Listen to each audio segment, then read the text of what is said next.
इस संवाद को मैं चाहता हूं कि देश के लिए कोई दिशा बनाने वाला, दिशा स्थापित करने वाला बन जाए। इस दृष्टि से मैं कुछ तथ्य आपके बीच रखना चाहता हूं। हमारे भारत की शिक्षा व्यवस्था के बारे में एक बार अंग्रेजों ने बहुत गंभीर और खराब टिप्पणी की थी। सन 1931 में महात्मा गांधी गोलमेज सम्मेलन में भाग लेने के लिए लंदन गए थे और अंग्रेजों की सरकार के साथ उनका वार्तालाप चल रहा था। अंग्रेजों की तरफ से जो गांधी जी से संवाद करने वाली टीम थी या उनका जो समूह था, उस समूह के जो बहुत प्रमुख लोगों में से एक, उन्होंने गांधी जी को एक बहुत खराब बात कही। उन्होंने ये कहा कि अगर अंग्रेज भारत नहीं आते तो भारत की शिक्षा व्यवस्था तो कभी भी बन नहीं पाती। गांधी जी ने इसका विरोध किया और उन्होंने कहा कि अगर अंग्रेज नहीं आते तो भारत की शिक्षा व्यवस्था ज्यादा अच्छी होती, क्योंकि अंग्रेजों के आने के पहले की भारत की शिक्षा व्यवस्था बहुत ही उत्तम थी, ये गांधी जी ने कहा। तो अंग्रेज अधिकारियों ने गांधी जी से कहा कि आप ऐसा किस आधार पर कहते हैं? तो गांधी जी ने कहा कि मेरे देश को मैंने बहुत नजदीक से देखा है, गांव-गांव में मैंने प्रवास किया है, वहां जो कुछ भी शिक्षा व्यवस्था के पुराने खंडहर दिखाई दे रहे हैं, उनके आधार पर मैं कह सकता हूं कि भूतकाल में हमारी शिक्षा व्यवस्था बहुत अच्छी थी और बहुत मजबूत थी। उसी समय गांधी जी के साथ उन अंग्रेज अधिकारियों का विवाद हो गया और गांधी जी की गोलमेज यात्रा समाप्त होने के बाद अंग्रेज अधिकारियों ने अपनी तरफ से एक वक्तव्य जारी किया जो लंदन के सभी प्रमुख समाचार पत्रों में छपा और उसमें यह कहा गया कि गांधी जी को अपने देश की शिक्षा व्यवस्था के बारे में गर्व है, लेकिन उनके पास इस बात का कोई आधार और सबूत नहीं है कि भारत की शिक्षा व्यवस्था अंग्रेजों के आने के पहले कैसी थी। ये गांधी जी के पास कोई प्रमाण नहीं है, लिहाजा हम मानेंगे नहीं कि गांधी जी की बात सही है। और इस तरह से उस पर एक बहस चल पड़ी। भारत लौटने के बाद महात्मा गांधी ने उस बहस को बंद नहीं किया और लगातार उसको जिंदा रखा। गांधी जी के जो बहुत नजदीकी लोगों में से काम करने वाले एक व्यक्ति जो इस समय भी जीवित हैं और जो भारत के बहुत प्रमुख इतिहासकारों में माने जाते हैं, उनका नाम है प्रोफेसर धर्मपाल। जब भारत आजाद हो गया 15 अगस्त 1947 को, तो प्रोफेसर धर्मपाल जो गांधी जी के साथ भारत छोड़ो आंदोलन में शामिल हुए थे, उन्होंने गांधी जी को पूछा कि अच्छा अब मेरा काम क्या है? आजादी आ गई, सरकार बन गई, अब बताइए मेरा काम क्या है? तो गांधी जी ने कहा कि देखो मैं 1931 में गोलमेज सम्मेलन में लंदन गया था। उस समय अंग्रेज अधिकारियों ने मुझे ये कहा था कि भारत में अंग्रेज अगर नहीं आते तो भारत की शिक्षा व्यवस्था तो कुछ भी नहीं होती। मुझे ये बात सही नहीं लगती, लेकिन मेरे पास इसको साबित करने के लिए कोई प्रमाण नहीं है। मैं तुमसे उम्मीद रखता हूं कि तुम भारत की शिक्षा व्यवस्था के बारे में जितने भी संभव हों प्रमाण इकट्ठे करो, दस्तावेज इकट्ठे करो, तथ्य इकट्ठे करो और उसके आधार पर ये सत्य साबित करो कि अंग्रेजों से आने के पहले की भारत की शिक्षा व्यवस्था कैसी थी। धर्मपाल जी ने गांधी जी के इस वाक्य को या गांधी जी के इस कथन को अपने जीवन का उद्देश्य बना लिया और वो भारत छोड़कर लंदन चले गए।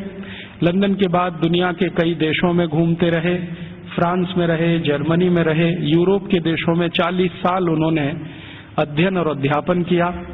बहुत समय तक वो पढ़ाते रहे, जीविका चलाने के लिए, कुछ पैसा बनाने के लिए, लेकिन मूल उद्देश्य ये था कि भारतीय शिक्षा व्यवस्था कैसी थी अंग्रेजों के आने के पहले, उसके प्रमाण एकत्रित करना, दस्तावेज एकत्रित करना और उनके आधार पर कोई अधिकार पूर्वक बात कहना। श्री धर्मपाल जी के 40 साल के अथक प्रयासों से कुछ हजार दस्तावेज मिले जो अलग अलग स्थानों से उन्होंने लिए। उनका एक साथ जब बैठकर विश्लेषण किया तो पता चला कि अंग्रेजों के आने के पहले की शिक्षा व्यवस्था बहुत ही अच्छी थी। अभी थोड़े दिन पहले हमारे देश में एक घटना घटित हुई, वो इससे बहुत जुड़ी हुई है जो मैं कहने जा रहा हूं। हमारे देश के जो वर्तमान प्रधानमंत्री हैं डॉक्टर मनमोहन सिंह, ये थोड़े दिन पहले ऑक्सफोर्ड विश्वविद्यालय में गए थे और इनको ऑक्सफोर्ड विश्वविद्यालय ने मानद डॉक्टरेट की उपाधि दी थी।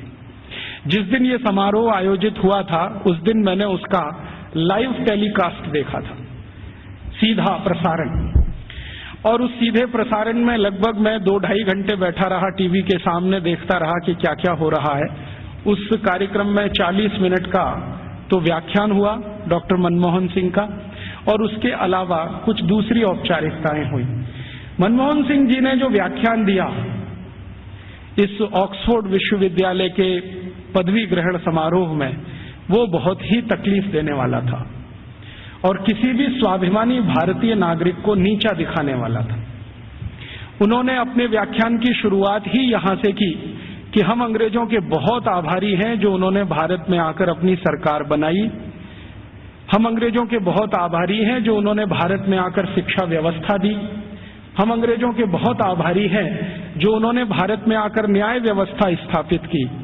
हम अंग्रेजों के बहुत आभारी हैं कि उन्होंने भारतीय लोगों को विज्ञान सिखाया।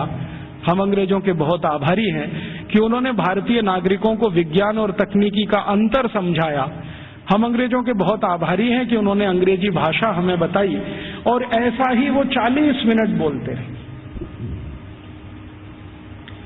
अगले दिन क्या हुआ, लंदन के सभी समाचार पत्रों में हमारे भारत के प्रधानमंत्री डॉक्टर मनमोहन सिंह का ये वक्तव्य छपा, और इस वक्तव्य के साथ सभी समाचार पत्रों में संपादकीय टिप्पणी भी छपी।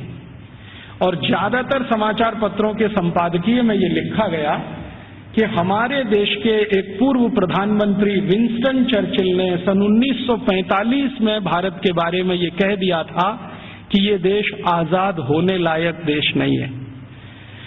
और भारत के प्रधानमंत्री डॉक्टर मनमोहन सिंह ने कल लंदन में व्याख्यान देकर ये सिद्ध कर दिया कि भारत आजादी के इतने साल के बाद भी अभी मानसिक रूप से गुलाम है। जिस देश का प्रधानमंत्री अभी भी अंग्रेजों के गुणगान करता हो, उस देश की प्रजा की मानसिक गुलामी की स्थिति क्या होगी इसका अंदाजा हम लगा सकते हैं, वगैरह वगैरह। खूब लंबी संपादकीय टिप्पणी उस पर की गई। मेरे कुछ दोस्तों ने वो संपादकीय टिप्पणियां अलग अलग अखबारों से काट कर भेज दिया। उसके बाद मैंने डॉक्टर मनमोहन सिंह के लिए एक पत्र लिखा जो लगभग 250 पेज का है। वो पत्र नहीं, एक किताब हो गई। और मैंने उनसे कहा कि हमें बड़ी शर्म आती है कि आप भारत के प्रधानमंत्री हैं जो भारत के बारे में कुछ भी नहीं जानते। हमें शर्म आती है कि आप भारत के ऐसे प्रधानमंत्री हैं जिन्होंने भारतीयता का कुछ समझने की भी जीवन में कोशिश नहीं की है। भारत अंग्रेजों के पहले कैसा था, भारत की शिक्षा अंग्रेजों के पहले कैसी थी, भारत की तकनीकी और विज्ञान अंग्रेजों के पहले कैसा था, हमारा भारत अंग्रेजों के पहले उद्योग और व्यापार में किस स्थान पर दुनिया में टिका हुआ था, ये सब बातें अगर आप दस्तावेजों के आधार पर जरा समझें और जानें तो बहुत अच्छा होगा। आप अगली बार ऐसा गुलामी का वक्तव्य देने से बचेंगे। आपको सुनकर हैरानी होगी कि मैंने ये जो पत्र लिखा, ये पत्र मनमोहन सिंह के कार्यालय में पहुंचा और एक लाइन का उत्तर आया कि आपका पत्र मिला और हम उसको कार्यवाही के लिए भेज रहे हैं। अब कहां भेज रहे हैं कार्यवाही के लिए? मैंने तो लिखा था हमारे देश के प्रधानमंत्री को, और उसमें पत्र तो एक ही पन्ने का था, बाकी 249 पन्ने के तो दस्तावेज जो ये सिद्ध करने के लिए मैंने उनके पास भेजे कि आप पहले इन दस्तावेजों को पढ़ें और देखें कि अंग्रेजों के आने के पहले का भारत कैसा था।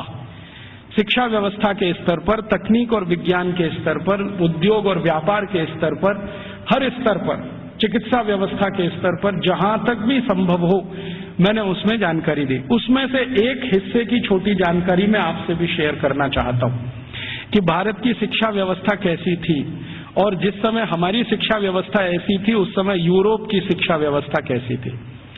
भारत की शिक्षा व्यवस्था के बारे में सबसे ज्यादा काम जिन्होंने किया है वो कुछ अंग्रेज ही है। एक अंग्रेज अधिकारी भारत में आया जो लगभग 40 साल यहां रहा, उसका नाम था विलियम एडम। विलियम एडम बहुत उच्च स्तर का अधिकारी था। अंग्रेजों की जो संसद का एक हिस्सा है हाउस ऑफ लॉर्ड्स, उसमें बहुत दिनों तक वो सांसद था, और भारत में उसको बहुत उच्च स्तर का अधिकारी बनाकर भेजा गया था। उसकी हैसियत इतनी बड़ी थी कि वो भारत में आकर अगर गवर्नर को या वायसराय को कोई सुझाव दे दे तो वॉयसराय उसको कानून बनाने के लिए मजबूर होता था। विलियम एडम इस स्तर का अधिकारी था।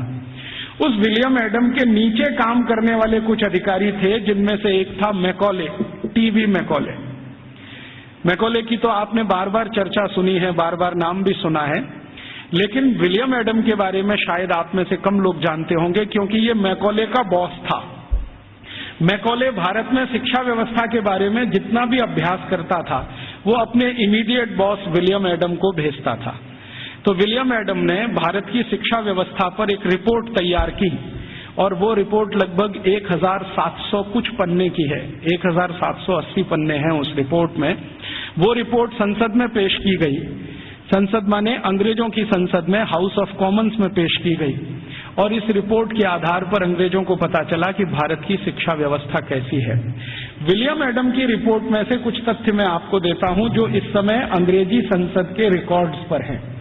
आप जानते हैं कि हाउस ऑफ कॉमन्स और हाउस ऑफ लॉर्ड्स में जो भी बहस होती है, वो सभी रिकॉर्ड में रहती है, और जो रिकॉर्ड में आ जाती है वो उनका डॉक्यूमेंट्स बन जाती है, दस्तावेज बन जाती है।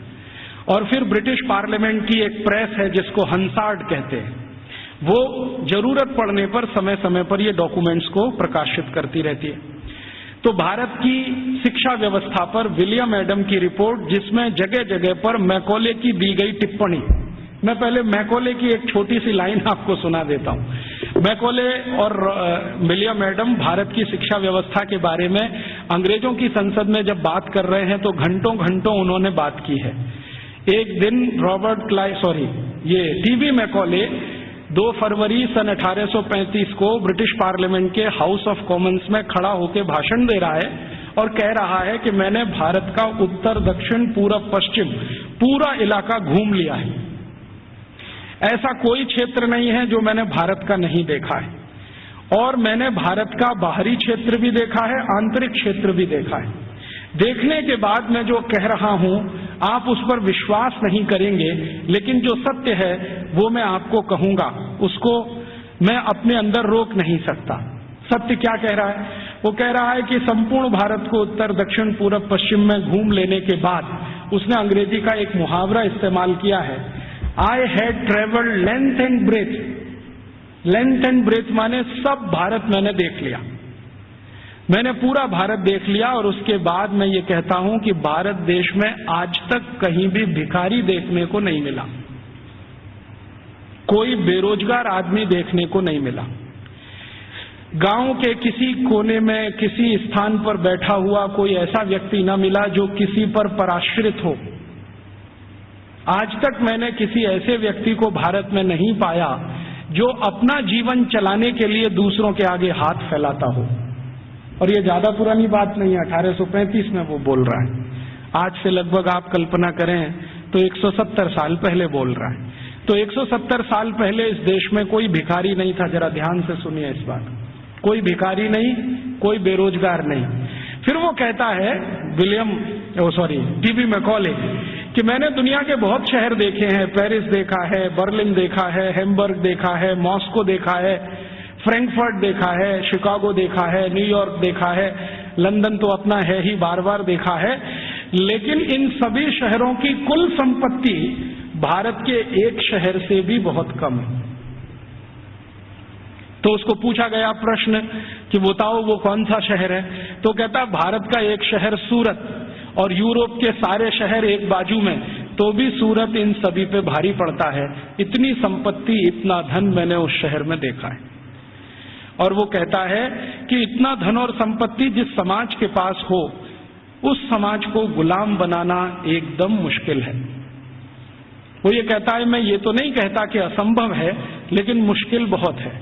फिर वो कहता है कि मैं एक सुझाव देना चाहता हूं ब्रिटिश गवर्नमेंट को, सरकार को, कि अगर भारत को गुलाम बनाना हो तो इनका वैभव, इनका धन, इनकी संपत्ति को खत्म करो।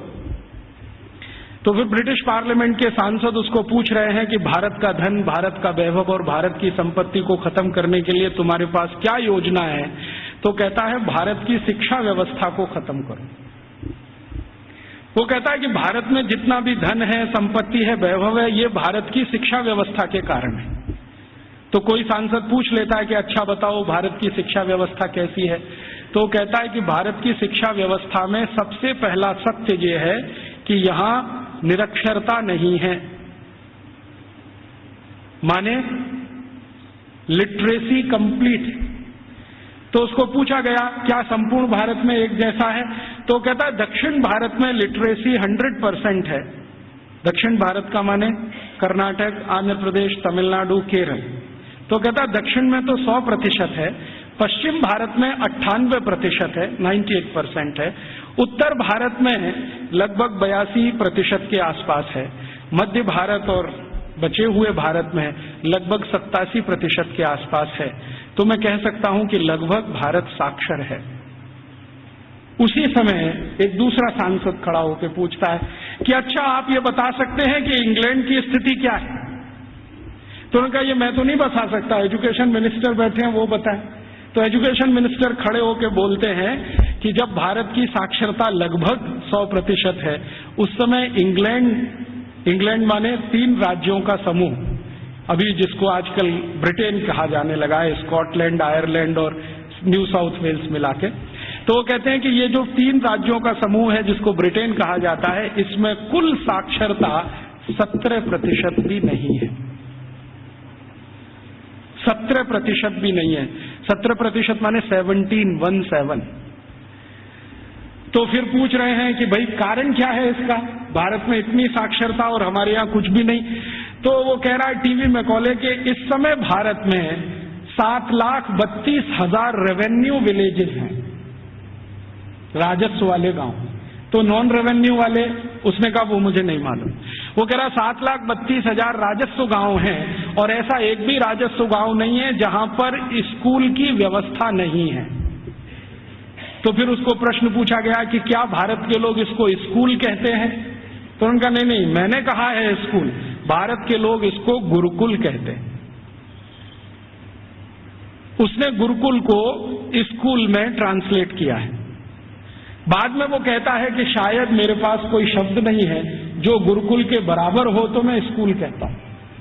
तो हम ऐसा मान लें कि मैकॉले बोल रहा है 2 फरवरी 1835 को हाउस ऑफ कॉमन्स में कि भारत के 7,32,000 गांवों में कोई भी ऐसा गांव नहीं है जहां पर गुरुकुल ना हो।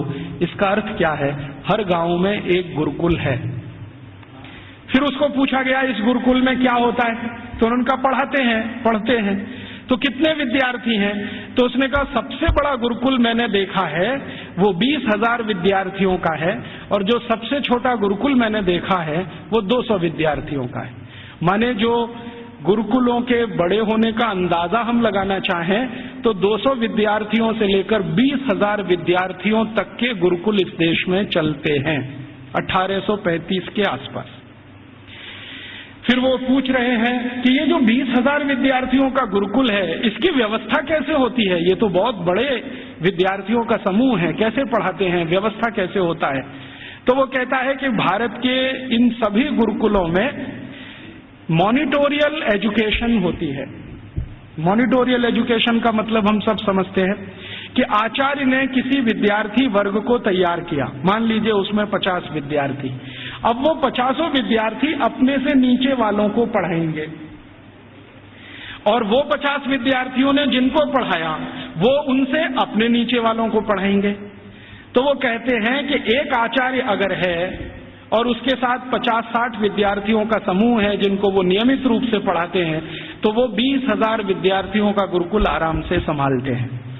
और उसने परिभाषा दिया है कि जो आचार्य 20,000 विद्यार्थियों के गुरुकुल को संभालते हैं उनको भारत में कुलपति कहा जाता है। कुलपति माने 20,000 विद्यार्थियों के समूह की शिक्षा व्यवस्था करवाने वाला व्यक्ति, उसको कुलपति कहा जाता है। फिर उसको पूछा गया है कि ये जो गुरुकुल चलते हैं इनमें विद्यार्थी हैं वो किस वर्ग के हैं, तो वो कहता है कि भारत के नागरिक 4 वर्णों की बात करते हैं, ब्राह्मण, क्षत्रिय, वैश्य और शूद्र। तो वो कहता है कि ये सभी विद्यार्थी इन समूहों में से आते हैं। तो एक अंग्रेज उसको पूछ रहा है कि हमने तो कभी सुना था कि भारत में ज्यादा शिक्षा ब्राह्मणों के लिए है। वो कहता है नहीं, दस्तावेज बताते हैं कि ब्राह्मणों के लिए भी शिक्षा है वैश्यों के लिए भी है, क्षत्रियों के लिए भी है और शूद्रों के लिए भी है। तो फिर उसको पूछ रहे हैं कि क्या तुम परसेंटेज में ये बता सकते हो कि ब्राह्मण कितने हैं, वैश्य कितने हैं, क्षत्रिय कितने हैं, शूद्र कितने हैं? तो वो कहता है कि दक्षिण भारत के जितने गुरुकुल हैं उनमें शूद्रों की संख्या सबसे ज्यादा है, और पश्चिम भारत के जितने गुरुकुल हैं उनमें वैश्यों और ब्राह्मणों की संख्या लगभग बराबर है, और उत्तर भारत के जितने गुरुकुल हैं उनमें सबसे ज्यादा संख्या क्षत्रियों की है, और बाकी जो 3 हैं ब्राह्मण, वैश्य और शूद्र ये लगभग बराबर हैं, और मध्य भारत में लगभग सब बराबर है।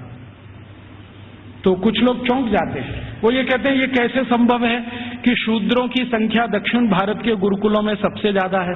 तो वो कहता है शूद्रों की ही नहीं, दक्षिण भारत के गुरुकुलों में महिलाओं की संख्या, लड़कियों की संख्या भी सबसे ज्यादा है।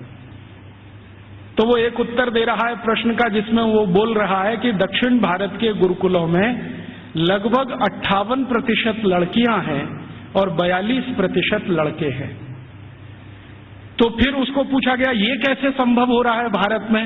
तो कहता है कि इट्स क्वाइट नेचुरल, ये स्वाभाविक है, क्योंकि दक्षिण भारत में महिलाओं की संख्या, लड़कियों की संख्या लड़कों से ज्यादा है। और वो कह रहा है वैसे तो भारत में सभी जगह लड़कियों की संख्या लड़कों से ज्यादा है, और आप जानते हैं कि 1881 में अंग्रेजों ने जब पहला सेंसस कराया, पहला जनसंख्या सर्वेक्षण कराया, तो उसमें भी रेशियो यही निकलता है, महिलाएं लगभग 53% हैं और 47% पुरुष हैं। तो वो कह रहा है कि गुरुकुलों में दक्षिण में लड़कियां बहुत ज्यादा पढ़ती हैं। फिर वो पूछ रहा है कि इन लड़कियों को पढ़ाने के लिए जो अध्यापक हैं, तो वो कहता है कि वो सब महिलाएं ही हैं। लड़कों को पढ़ाने के लिए पुरुष हैं, लड़कियों को पढ़ाने के लिए महिलाएं हैं।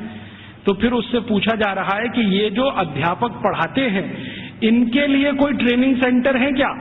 तो वो कह रहा है कि सभी गुरुकुलों के साथ उच्च अध्ययन केंद्र जुड़े हुए हैं, जहां पर इन अध्यापकों को तैयार किया जाता है, और तैयार होने के बाद वो गुरुकुलों में पढ़ाने का काम शुरू कर देते हैं।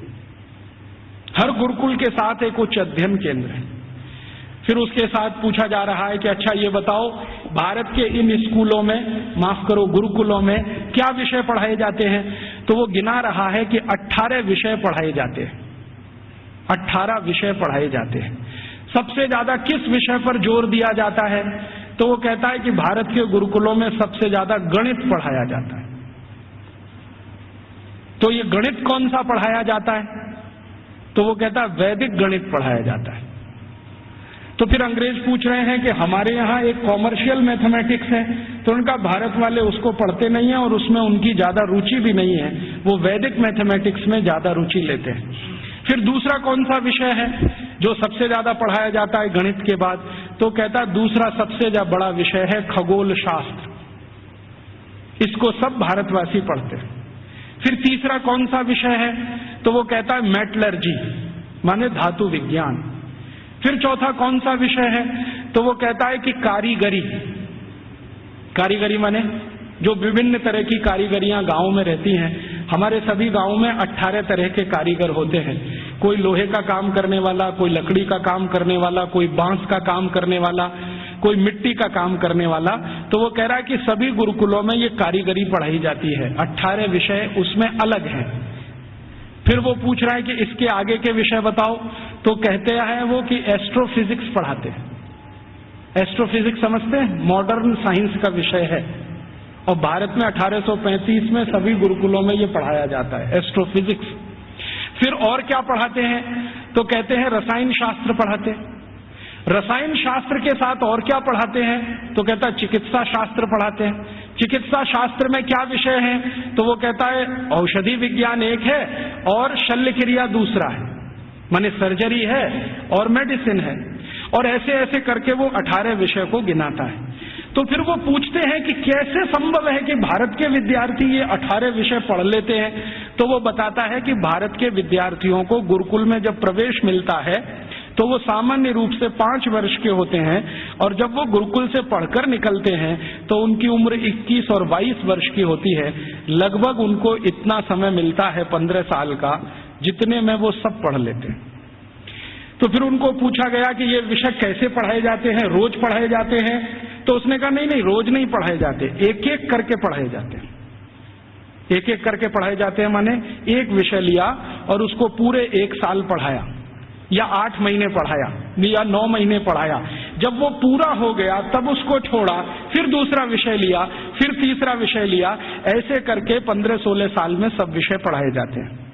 फिर वो पूछ रहा है परीक्षा कैसे होती है, तो उनका भारत में परीक्षा होती नहीं है, परीक्षा नहीं होती है। तो कैसे पता चलता है? वो पूछ रहे हैं बहुत सारे एमपीज के इवैल्यूएशन का तरीका क्या है।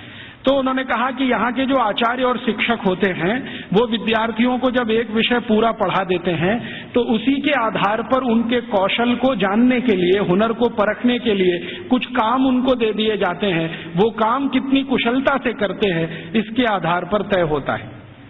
ये नहीं है कि क्लासरूम में बैठकर 3 घंटे का कोई क्वेश्चन पेपर सॉल्व कर रहे हैं, क्लासरूम में रट लिया है और आंसर शीट पर वॉमिटिंग कर रहे हैं। ऐसा नहीं है भारत में। उसने मजाक में कहा है लेकिन ये गंभीर है समझने के लिए। तो उसको पूछा गया है कि अच्छा आप जरा बताओ कि हमारी इंग्लैंड की स्थिति क्या है, अगर ऐसी शिक्षा भारत में है तो इंग्लैंड में। तो कहता है जी इंग्लैंड में तो अभी 17% ही साक्षरता नहीं है। और वो कह रहा है कि जब भारत में 7,32,000 गुरुकुल है तो पूरे इंग्लैंड में कुल मिलाकर 240 भी स्कूल नहीं है। और जो स्कूल हैं उनमें गणित पढ़ाना तो किसी को नहीं आता है, वो एक ही विषय पढ़ाते हैं और वो है बाइबल, और कुछ पढ़ाने को इनको नहीं है। मुझे थोड़ा इंटरेस्ट आया विलियम एडम की रिपोर्ट पढ़ने के बाद, तो मैंने इंग्लैंड के पिछले 400 साल के इतिहास के दस्तावेज इकट्ठे किए। तो पता चला कि इंग्लैंड में 16वीं शताब्दी तक तो कोई भी स्कूल नहीं था। आप जरा ध्यान से सुनना इन बातों। 16वीं शताब्दी तक तो कोई स्कूल नहीं था। ईस्ट इंडिया कंपनी जब भारत आई है तब उनके यहाँ एक स्कूल खुला था चर्च के पिछवाड़े में, गैरेज में। गैरेज समझते हैं, जहां गाड़ियां खड़ी की जाती हैं। एक गैरेज हुआ करता था जो मुश्किल से 15-20 फीट लंबा, 15-20 फीट चौड़ा, लंदन के एक चर्च में है। ये लंदन में आप कभी जाएं तो उनका जो स्क्वायर है जहां पर उनकी पार्लियामेंट है उसके बगल में वो चर्च आज भी है। तो उसकी पीछे के हिस्से में एक छोटे से में स्कूल खुला था जो उनको पढ़ाता था बाइबल। तो बाइबल पढ़ाने वाले स्कूल उनके यहाँ शुरू हुए, उसके पहले तो कोई स्कूल ही नहीं था। तो इंग्लैंड और यूरोप के इतिहास क्या बताते हैं शिक्षा के बारे में, तो आप जरा सोचो और सुनो। यूरोप का जो सबसे बड़ा इतिहासकार, सबसे बड़ा दार्शनिक, सबसे बड़ा फिलोसोफर, सबसे बड़ा सब कुछ, जो यूरोप में भगवान के अगला अवतार माना जाता है, उसका नाम है प्लेटो। प्लेटो सबसे महान। वो ये कहते हैं ये तो ईश्वर का ही अंश है। माने ईसा मसीह के बाद यूरोप में अगर किसी की इज्जत है तो वो प्लेटो की है। प्लेटो के बारे में यूरोप के सारे अर्थशास्त्री, सारे के सारे दूसरे शास्त्री, चाहे वो फिजिक्स वाले हों, केमिस्ट्री के हों, बॉटनी के हों, जूलॉजी के हों, इंजीनियरिंग के हों, मेडिकल के, सब मानते हैं the whole of the European civilisation is a foot note of Plato. मतलब यूरोप की पूरी सभ्यता जो है ना, प्लेटो के फुटनोट जैसी है। माने प्लेटो ने जितना कुछ लिख दिया है वो किसी पुस्तक के फुटनोट में अगर है तो उतनी ही पूरी यूरोप की सभ्यता है। मतलब यूरोप की सभ्यता का जनक प्लेटो ही है। प्लेटो ने अपनी जिंदगी में कई महत्वपूर्ण पुस्तकें लिखी हैं, उनमें से 2 का जिक्र करता हूं। एक पुस्तक उसकी जो दुनिया में सबसे ज्यादा चर्चित हुई है, द रिपब्लिक, गणतंत्र, और दूसरी पुस्तक जो बहुत चर्चित है पूरी दुनिया में, लॉज, LAWS, लॉज। ये 2 किताबें प्लेटो की सारी दुनिया में सबसे ज्यादा पढ़ाई जाती हैं, बहुत चर्चा होती है। द रिपब्लिक में प्लेटो लिखता है कि शिक्षा की जरूरत सभी को नहीं होती। शिक्षा की जरूरत सभी को नहीं होती। समाज का जो प्रभु वर्ग है, प्रभु वर्ग से मतलब सरकार चलाने वाला वर्ग, राजा और राजा के नजदीक, इन्हीं को शिक्षित होना चाहिए, बाकी को शिक्षित होने की जरूरत ही नहीं होती। क्यों? तो वो कहता है कि राजा और राजा के नजदीक का जो वर्ग है उसको आदेश देना है, बाकी को तो सब उस आदेश का पालन करना है।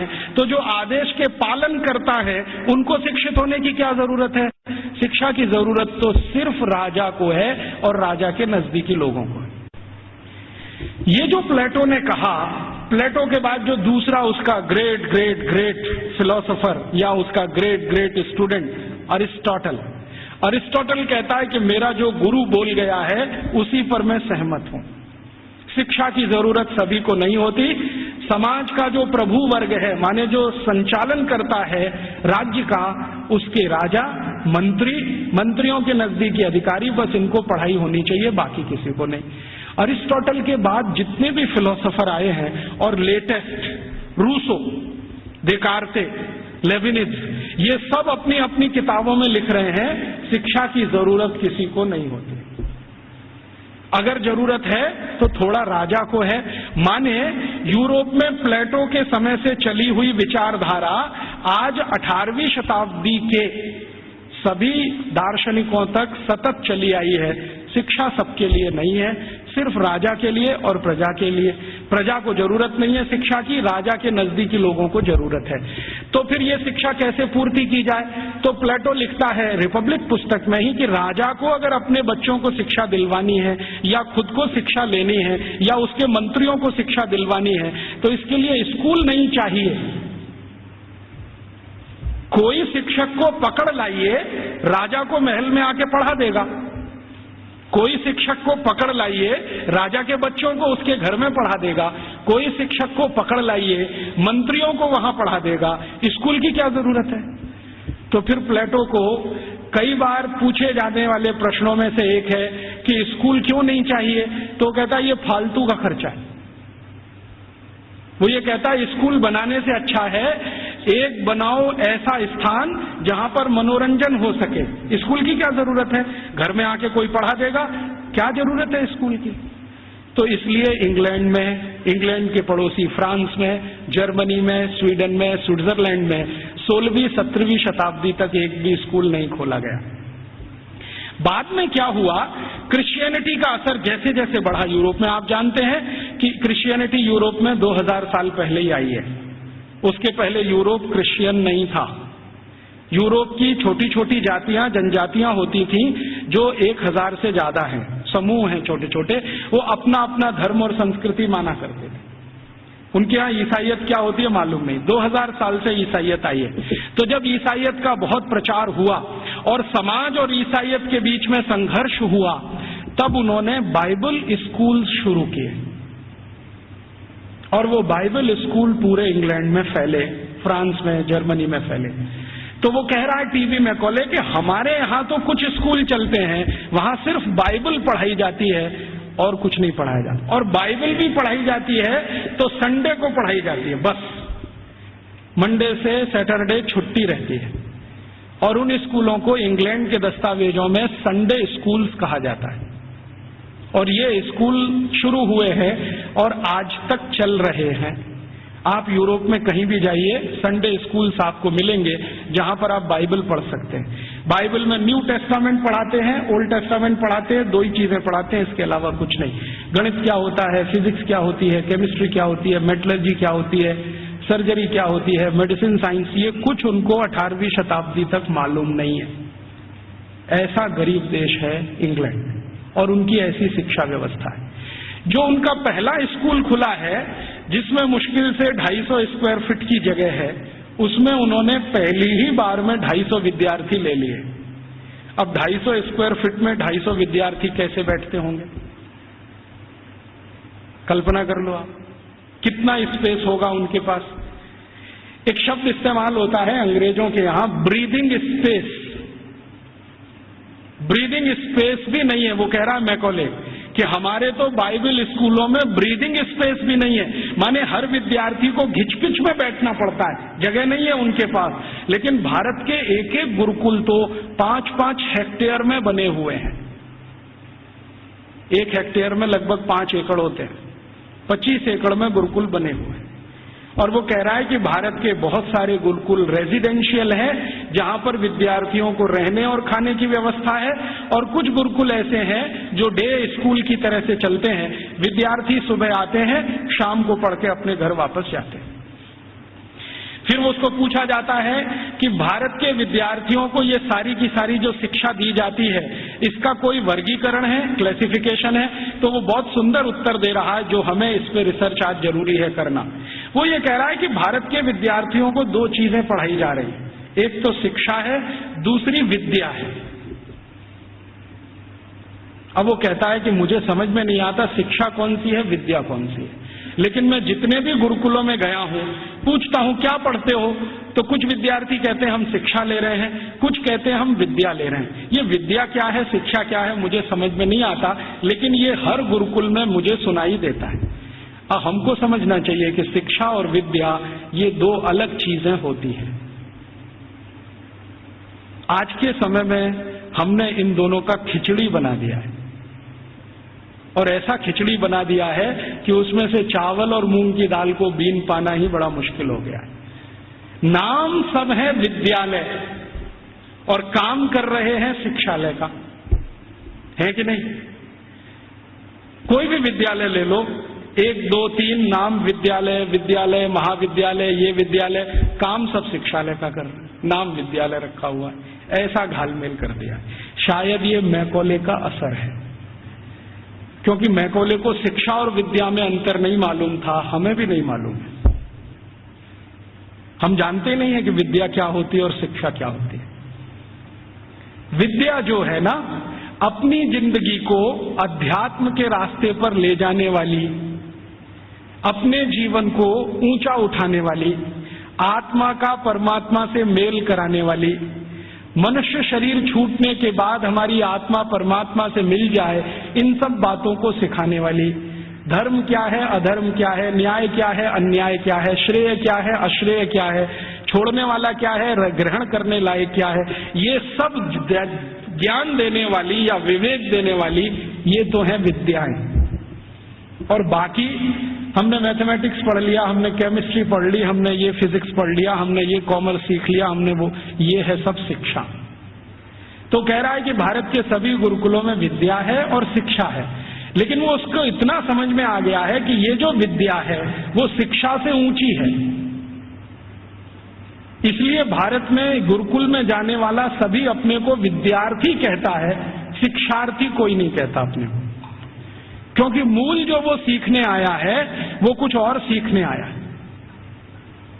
खाली गणित सीखने नहीं आया है, या खाली कॉमर्स सीखने नहीं आया, या खाली मेटलर्जी सीखने नहीं आया, विद्या सीखने आया। इसलिए विद्यार्थी कहलाना वो पसंद करता है अपने आप को। और वो कहता है कि जितनी ऊंची कल्पना भारत में है विद्या और शिक्षा की, हम तो उसके दूर दूर कहीं नजदीक तक नहीं है। फिर उसको पूछा जाता है कि अच्छा ये बताओ कि भारत में हायर स्टडीज सेंटर हैं क्या? तो कहता हाँ हैं। कितने हैं? तो संख्या गिना रहा है 15,800 कुछ। हायर स्टडीज सेंटर का मतलब क्या है? हायर स्टडीज सेंटर का माने विश्वविद्यालय। उनकी जो परिभाषा है ना, उस परिभाषा में विश्वविद्यालय, हायर स्टडीज सेंटर। हमने तो कुछ 2-4 नाम सुने हैं, एक नालंदा का हुआ करता था, एक तक्षशिला का हुआ करता था, लेकिन 1835 में मैकॉले बोल रहा है अपने पार्लियामेंट में कि 15,800 कुछ विश्वविद्यालय। और वो ये कह रहा है कि ये जितने भी विश्वविद्यालय हैं ये किसी एक विषय के निपुण हैं, कोई एक विषय। जैसे वो नाम लिख के बता रहा है, मेरे पास ये सब नाम है 15,800, और उसकी सीडी है। अगर एलसीडी प्रोजेक्टर हो तो मैं आपको दिखा सकता था। लैपटॉप मेरे पास अभी है, उसमें सब फीड किया हुआ है। एक विद्यालय है, माफ करिए, विश्वविद्यालय है अमरावती विश्वविद्यालय। अमरावती विश्वविद्यालय मशहूर है किस बात के लिए? वो मेटलर्जी के लिए मशहूर है, धातु विज्ञान सिखाया जाता है, और पूरा विश्वविद्यालय धातु विज्ञानियों से भरा हुआ है। और धातु विज्ञान कई तरह का है, जैसे कच्चे लोहे से फौलाद बनाना, जैसे जमीन में से लोहा तांबा सिल्वर माने चांदी, और सोना, ये जो दूसरी दूसरी बेशकीमती धातुएं निकलती हैं, इनका एक्सट्रैक्शन कैसे किया जाए, ये सिखाने वाला। माने आज जो हमारे यहाँ IITs में सिखाया जाता ना मेटलर्जी में, वही वहां उस समय यूनिवर्सिटीज में सिखाया जाता। फिर वो कह रहा है एक विश्वविद्यालय में गया था, कांगड़ा विश्वविद्यालय, कांगड़ा माने हिमाचल, तो वो किसके लिए मशहूर है? तो कह रहा है ये सर्जरी के लिए मशहूर है। तो उसको पूछा जा रहा है कि किस तरह की सर्जरी होती है, तो कहता है जी हम सोच नहीं सकते वैसी सर्जरी होती है। और उसको उसने शब्द दिया है जिसको आज के इक्विवेलेंट अगर मैं कहूं तो राइनोप्लास्टी। राइनोप्लास्टी सर्जरी का लेटेस्ट साइंस है 21वीं शताब्दी का, जिसमें आपके शरीर के किसी अंग के चमड़े को निकालकर किसी दूसरे अंग पे लगा दिया जाए। और ये 1835 में वो बोल रहा है कि कांगड़ा विश्वविद्यालय में तो ये सब सिखाया जाता है और सब सीखते हैं राइनोप्लास्टी। तो वो कहता है मैंने मेरी आंखों से एक ऑपरेशन देखा है जिसमें पैर के नीचे के हिस्से से, माने घुटने से नीचे के हिस्से से चमड़ी निकालकर नाक पर लगाई गई, और वो कहता है 21 दिन में वो पूरा ठीक हो गया है, पता ही नहीं चलता है कि इसका कोई ऑपरेशन हुआ है। ग्राफ्टिंग जिसको कहते हैं, स्किन ग्राफ्टिंग। और ये 1835 में भारत में होता है। कांगड़ा विश्वविद्यालय का उसने लंबा डिस्क्रिप्शन किया कि मैंने ऐसा देखा, मैंने वैसा देखा। फिर इसी तरह एक अंग्रेज अधिकारी है, वो खड़ा होकर चिल्लाने लगता, हाँ मैंने भी देखा है, कर्नल कूट उसका नाम। जैसे ही उसने सुना तो वो भी खड़ा हो गया, उसने कहा मैंने भी देखा है, एक बार मैं भारत देश गया था, हैदर अली के साथ मैंने युद्ध लड़ा था, हैदर अली ने मुझे परास्त कर दिया था, मेरी नाक काट दी थी, मैं कटी हुई नाक लेके वहां से भागा था, और बेलगाम नाम का भारत में कोई एक गांव है, वहां के एक वैद्य ने मेरी नाक का ऑपरेशन किया था और जोड़ दिया था, और अभी वो नाक मेरी ऐसी है। वो खड़े होकर बोल रहा। तो उसको सब सांसद पूछ रहे हैं कि अच्छा तुम्हारी नाक ही काटी थी, सिर क्यों नहीं काटा? क्योंकि तुम तो परास्त हो गए थे, तो तुम्हारा सिर क्यों नहीं काट दिया? तो वो कहता है भारत के राजा बड़े दयालु हैं, उनके मन में बड़ी दया है, दुश्मन को भी पूरा मारते नहीं है, अंग भंग करके छोड़ देते हैं, और भारत में नाक कटना ही बहुत बड़ी बदनामी की बात है, हमारे यहां ऐसा कुछ। तो ये कर्नल कूट के जो कहे हुए और मैकॉले के कहे हुए, इन दस्तावेजों से अंदाजा लगता है कि सर्जरी कोई बहुत ऊंचे स्तर की थी। फिर इन सर्जरी को करने वाले जो आचार्य होते थे, उन आचार्यों के उपकरण कैसे हैं, उसका वो डिस्क्रिप्शन कर रहा है। और आपको सुनकर आश्चर्य होगा कि सामान्य रूप से सर्जरी का एक आचार्य माने आज का MS, मास्टर ऑफ सर्जरी, उस जमाने का आचार्य, तो वो कहते हैं कि सामान्य रूप से एक आचार्य के पास कम से कम 500 इंस्ट्रूमेंट्स तो होते ही हैं। वो कहता 20 तरह की तो उनके पास क्लिप्स है, ये जो 2 वाली होती है ना पकड़ के, 20 तरह की, और सभी उच्च स्तर के लोहे से बनी हुई, जिनमें कभी जंग नहीं लगता। फिर वो कहता भारतवासी बिना जंग का लोहा बनाना तो 10वीं शताब्दी से जानते हैं, हमने उनसे ही सीखा है, हमको लोहा बनाने की तकनीक भारत से ही आई है, और ऐसा लोहा बनाना जानते हैं जिसपे कभी जंग नहीं लगती।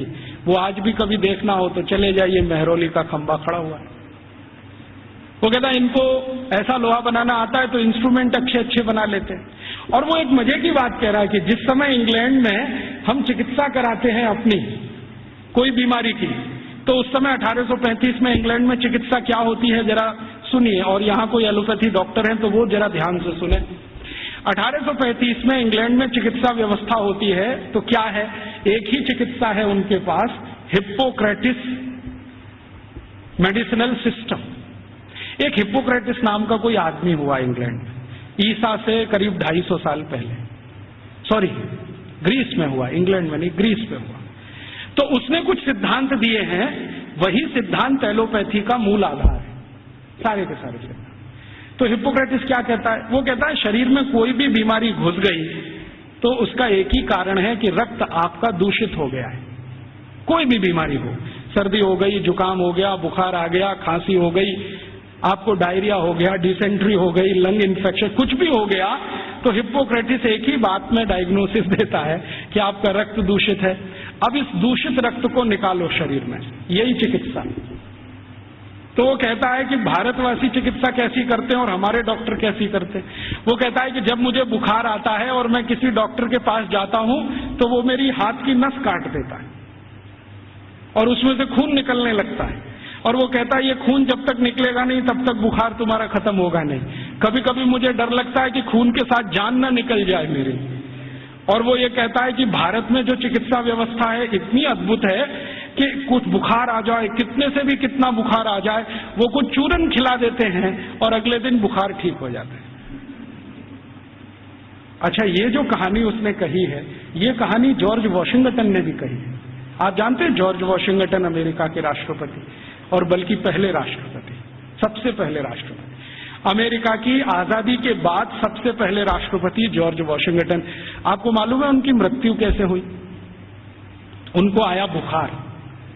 तो ये जो हिप्पोक्रेटिस मेडिसिनल सिस्टम है ना, हाँ, एक ही सिस्टम है उनके पास, हिप्पोक्रेटिस मेडिसिनल सिस्टम, जिस पर उनके आप बहुत थीसिस लिखे गए हैं, बहुत काम है। तो उनको आ गया बुखार, और बुखार हो गया बहुत 103, 104 डिग्री। तो उनका डॉक्टर आया और उनके दोनों हाथों की नस काट गया, हाँ, और कहा कि ये खून बहने दो, अभी मैं सवेरे आऊंगा आपको देखने।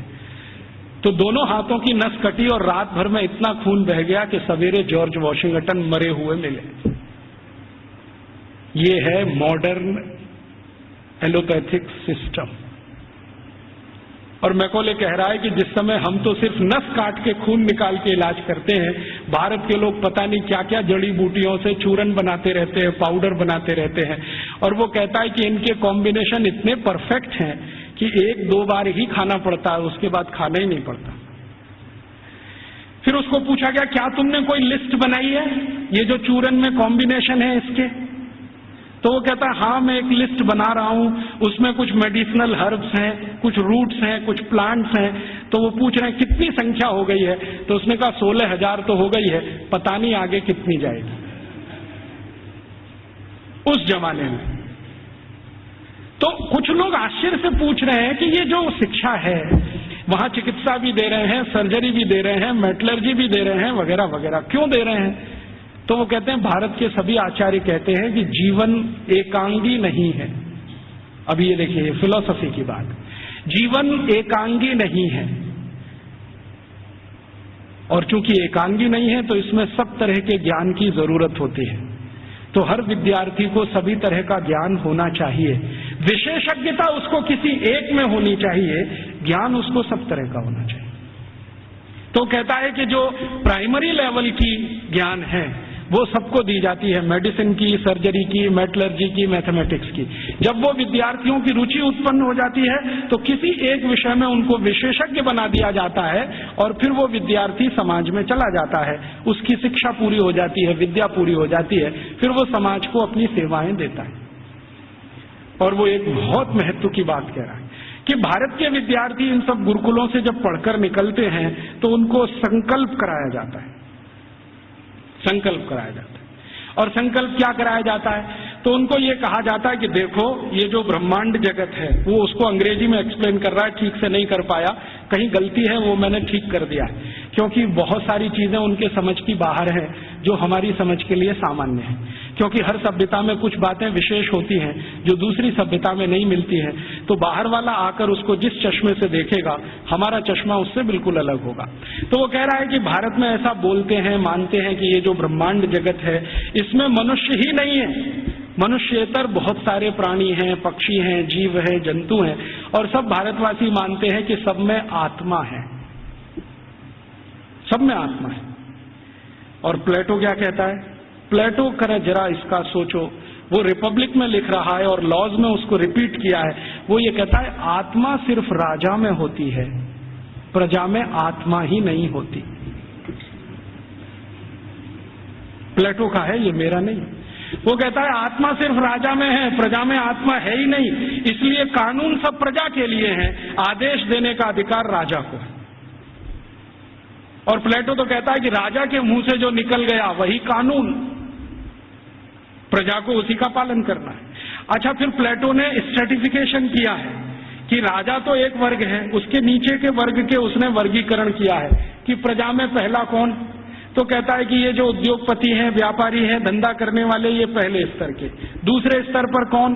तो अध्यापक हैं और कारीगर हैं और म्यूजिशियन है, संगीतकार है, पेंटर है, आगे आदि 2। तीसरे नंबर पर कौन? तो तीसरे नंबर पर खेत में काम करने वाले मजदूर हैं, फैक्ट्री में काम करने वाले मजदूर हैं वो। चौथे नंबर पर कौन? तो कहता है स्त्रियां, महिलाएं, वो चौथे नंबर पे। आखिरी 5वां कोई नंबर नहीं है वहां। तो वो कहता है प्लेटो कि मैं कभी कभी कल्पना करता हूं कि प्रजा में गलती से आत्मा आ गई तो स्त्रियों में तो कभी नहीं आती। इसलिए वो लॉज में लिख रहा है कि कभी भी किसी न्यायाधीश को किसी स्त्री की गवाही पर विचार ही नहीं करना चाहिए, क्योंकि स्त्री को सत्य का ज्ञान नहीं है, उसको विवेक नहीं है, क्योंकि उसको आत्मा नहीं।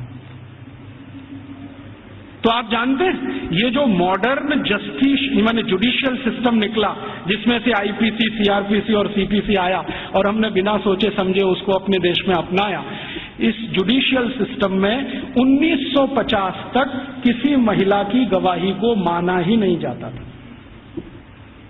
यूरोप में अदालत में चलने वाले किसी भी मुकदमे में किसी महिला की गवाही नहीं मानी जाती थी। तो क्या हुआ? फिर यूरोप में एक बगावत हुई जिसको वीमेन्स लिव कहा जाता है, स्त्री मुक्ति, और इसका नेतृत्व किया एक फ्रांसीसी लेखिका ने। उसका नाम था सिमोन द बोउवार। उसके एक गुरु हुआ करते थे ज्यों पाल सार्त्र, जिनको आधुनिक दार्शनिकों में बहुत ऊंचा स्थान मिला हुआ है। तो सिमोन द बोउवार ने सालों साल आंदोलन चलाया। तब फ्रांस में इतना हुआ कि किसी 3 स्त्री की गवाही एक पुरुष के बराबर है। इतना हुआ, बस इतना ही हुआ। और उसके बाद सिमोन द बोउवार मर गई और वो कहती थी कि मैं इतना ही करा पाई, यही मेरे लिए बहुत है कि कम से कम अदालत ने 3 महिलाओं की गवाही एक पुरुष के बराबर तो मानी। और प्लेटो चूंकि ये कहता था कि स्त्री में आत्मा नहीं होती है, तो 1950 तक यूरोप के किसी भी देश में महिलाओं को वोट डालने का अधिकार नहीं था। वोट डालने का तो छोड़ दो, बैंक में अकाउंट खोलने का अधिकार नहीं था किसी महिला को। अकाउंट खुलेगा तो उसके पति का खुलेगा, महिला का नहीं खुलेगा। और जो विधवा है तो उसके बेटे के नाम से खुलेगा, महिला के नाम से नहीं खुलेगा। जो बेटा ही नहीं है तो पड़ोसी के बेटे के नाम से खुलेगा। हाँ, उसके नाम से बैंक अकाउंट नहीं खुल सकता। और 1950 तक यूरोप के किसी भी शहर में महिला घर से अकेली नहीं निकल सकती। क्यों? आत्मा नहीं है तो पता नहीं कहां जाएगी। तो इसलिए उसके साथ में पुरुष का होना जरूरी है, वो चाहे 3 साल का ही क्यों ना हो। और प्लेटो ने लिख दिया ना स्त्री में आत्मा नहीं होती, तो सारे यूरोपियन दार्शनिकों ने कहा है कि स्त्री तो मेज कुर्सी जैसी होती है, जब तक इस्तेमाल करो अच्छी लगती है, नहीं लगती बाहर फेंक दो, दूसरी ले आओ। ये है उनकी फिलॉसफी। तो मैकॉले ये सब वर्णन कर रहा है कि हम तो सोच ही नहीं सकते हैं हमारे यहाँ महिलाएं गुरुकुल की आचार्य हो सकती है। वो कह रहा है भारत में आधे से ज्यादा गुरुकुलों की आचार्य महिलाएं, आधे से ज्यादा। और वो कह रहा है कि ये सिर्फ गुरुकुलों की नहीं, हायर स्टडीज सेंटर में भी यही है। तो उसको पूछा जा रहा है कि ये भारत में ऐसा कैसे हो गया, महिलाओं को इतनी शिक्षा मिल गई, इतनी ऊपर आ गई। तो वो कहते हैं भारत वाले बिल्कुल विचित्र हैं, ये कुछ और मानते हैं। हम मानते हैं कि स्त्री में आत्मा नहीं होती, भारत वाले कहते हैं कि स्त्री परमात्मा के सबसे नजदीक होती है, क्योंकि उसमें पुरुष से कुछ गुण ज्यादा होते हैं। हमारे सभी शास्त्रों में आप ये देख सकते हैं, चाहे ऋग्वेद में देखना हो तो देख लीजिए। ऋग्वेद के कई सूत्र ऐसे हैं जो ये बताते हैं कि स्त्री पुरुष से ऊंची है, क्योंकि उसमें ईश्वरीय गुण हैं। और आज की जो मॉडर्न साइंस है ना, इसने इसको दूसरे तरह से कहा है कि स्त्री में एक क्रोमोसोम ज्यादा होता है, वही सारा खेल खेलता है, पुरुष में नहीं है। स्त्री तय करती है कि बच्चा होगा या नहीं होगा, पुरुष में कोई दम नहीं। तो ये आज की मॉडर्न साइंस कहती है। हमारी साइंस तो बहुत पहले कह चुकी है कि स्त्री ईश्वर के सबसे नजदीक है। हमारे कई शास्त्रों में ऐसे सूत्र हैं जो ये कहते हैं कि जब समाज को ये पता न चले कि क्या करना क्या नहीं करना, तो स्त्रियों से पूछो, वो बताएंगी कि क्या करना। क्यों? क्योंकि उनको फंक्शनल नॉलेज सबसे ज्यादा होती है। फंक्शनल नॉलेज हम समझते हैं, जो क्रियात्मक ज्ञान है, जिससे कुछ हो जाता है, ऐसा ज्ञान उनको सबसे ज्यादा है। और फालतू ज्ञान पुरुषों को बहुत होता है। और उसका तमाशा देखना हो तो भारत की संसद को देख लो।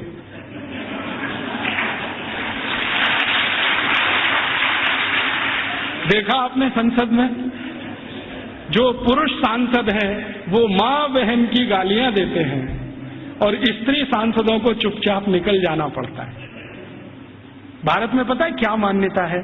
भारत में मान्यता ये है कि भाषा का विकास स्त्रियों ने ही किया है।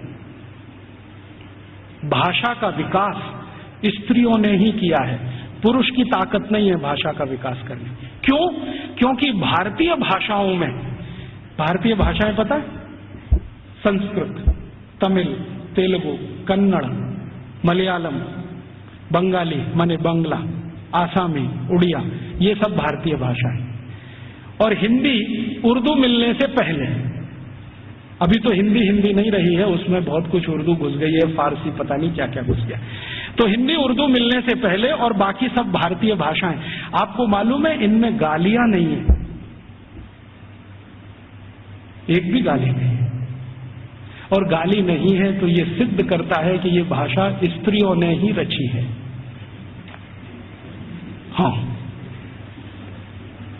क्योंकि स्त्रियों में कितना भी गुस्सा हो, गाली नहीं निकलती उनके मुंह से, क्योंकि ईश्वरीय गुण है उनमें कुछ। तो मैकॉले कह रहा है कि भारत में स्त्री ईश्वर के नजदीक है, परमात्मा के नजदीक है। और वो एक सूत्र सुना रहा है, पता नहीं उसको कहां से मिल गया। वो कहता है भारत के लोग ऐसा कहते हैं कि स्त्री के बिना मोक्ष नहीं होता। और ये एक दिन मुझे भी अनुभव हुआ है। मैं दक्षिण भारत में गया था, एक गांव में व्याख्यान देने। वो गांव में एक मंदिर है, बड़ा मशहूर मंदिर है। मैंने सोचा मैं भी दर्शन करूं, तो पुजारी ने कहा आप अंदर नहीं जा सकते। मैं पूछा क्यों? क्या आप ब्रह्मचारी हैं? मैं पूछा तो क्या हुआ, ब्रह्मचारी हूं, अंदर नहीं जा सकता। नहीं जा सकते। क्यों नहीं जा सकता? कि आप पवित्र नहीं है। मैं पूछा वो कैसे? उन्होंने कहा पवित्रता तो स्त्री के आने के बाद ही आती है। हाँ, और वो ब्रह्मचारी ने इतनी गंभीरता से कहा कि मैं देखने लगा उसका चेहरा, ये बोल क्या रहा है। तो उसने कहा कि स्त्री के जीवन में आने के बाद ही पुरुष पवित्र होता है, उसके पहले तो वो लंपट होता है।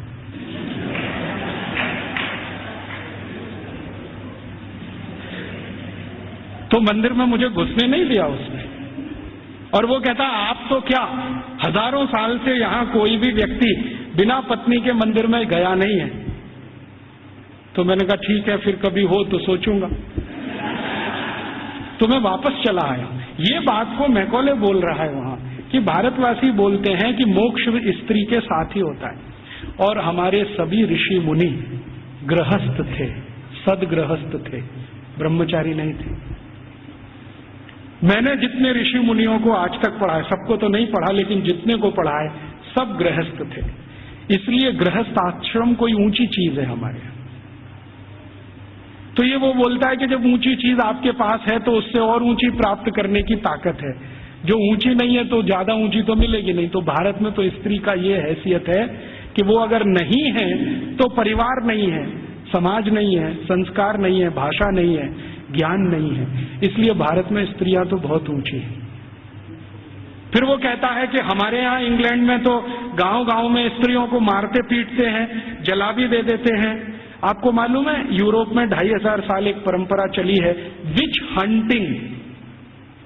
बहुत किताबें लिखी गई हैं इस पर, बहुत लिखा। विच हंटिंग समझते? विच माने क्या कहना चाहिए हिंदी? डायन, डायन, डायन कहते ना, डायन को ढूंढना और उसको मारना। ये बहुत बड़ा खेल चलता था यूरोप के सभी देशों में, Germany, France, Sweden, Switzerland, Denmark, Norway, सब देशों में, और 2500 साल चलता था। गांव में ढूंढ ढूंढ के ऐसी महिलाओं को मारा जाता था जिनके पति की मृत्यु हो गई हो।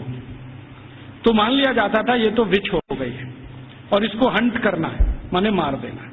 उनको जिंदा जलाना, कभी उनको जमीन में खड्डा खोद के गाड़ देना, बाल पकड़ के उनको खींच लेना, तरह तरह के अत्याचार उनके ऊपर होते थे। और किस देश में किस साल में कितनी महिलाओं को विच हंटिंग किया गया, इसके रिकॉर्ड्स आजकल मैं इकट्ठे कर रहा हूं। तो हमारे यहां जब सती प्रथा की कहानी चर्चित हुई ना विलियम बेंटिंक के द्वारा, उसी साल में इंग्लैंड में 2700 से ज्यादा महिलाओं को डायन कह के मार डाला गया, उसी साल।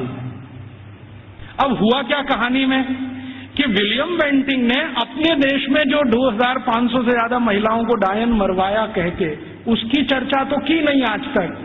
एक किसी महिला को इस देश में डायन सिद्ध करके मरवा दिया, उसको इतना ग्लोरीफाई कर दिया कि भारत के सभी गांवों में यही होता है। और विलियम बेंटिंक को तो कुछ समझ भी नहीं थी, अकल भी नहीं थी। अभी थोड़े दिन पहले इस प्रश्न का मुझे उत्तर मिला।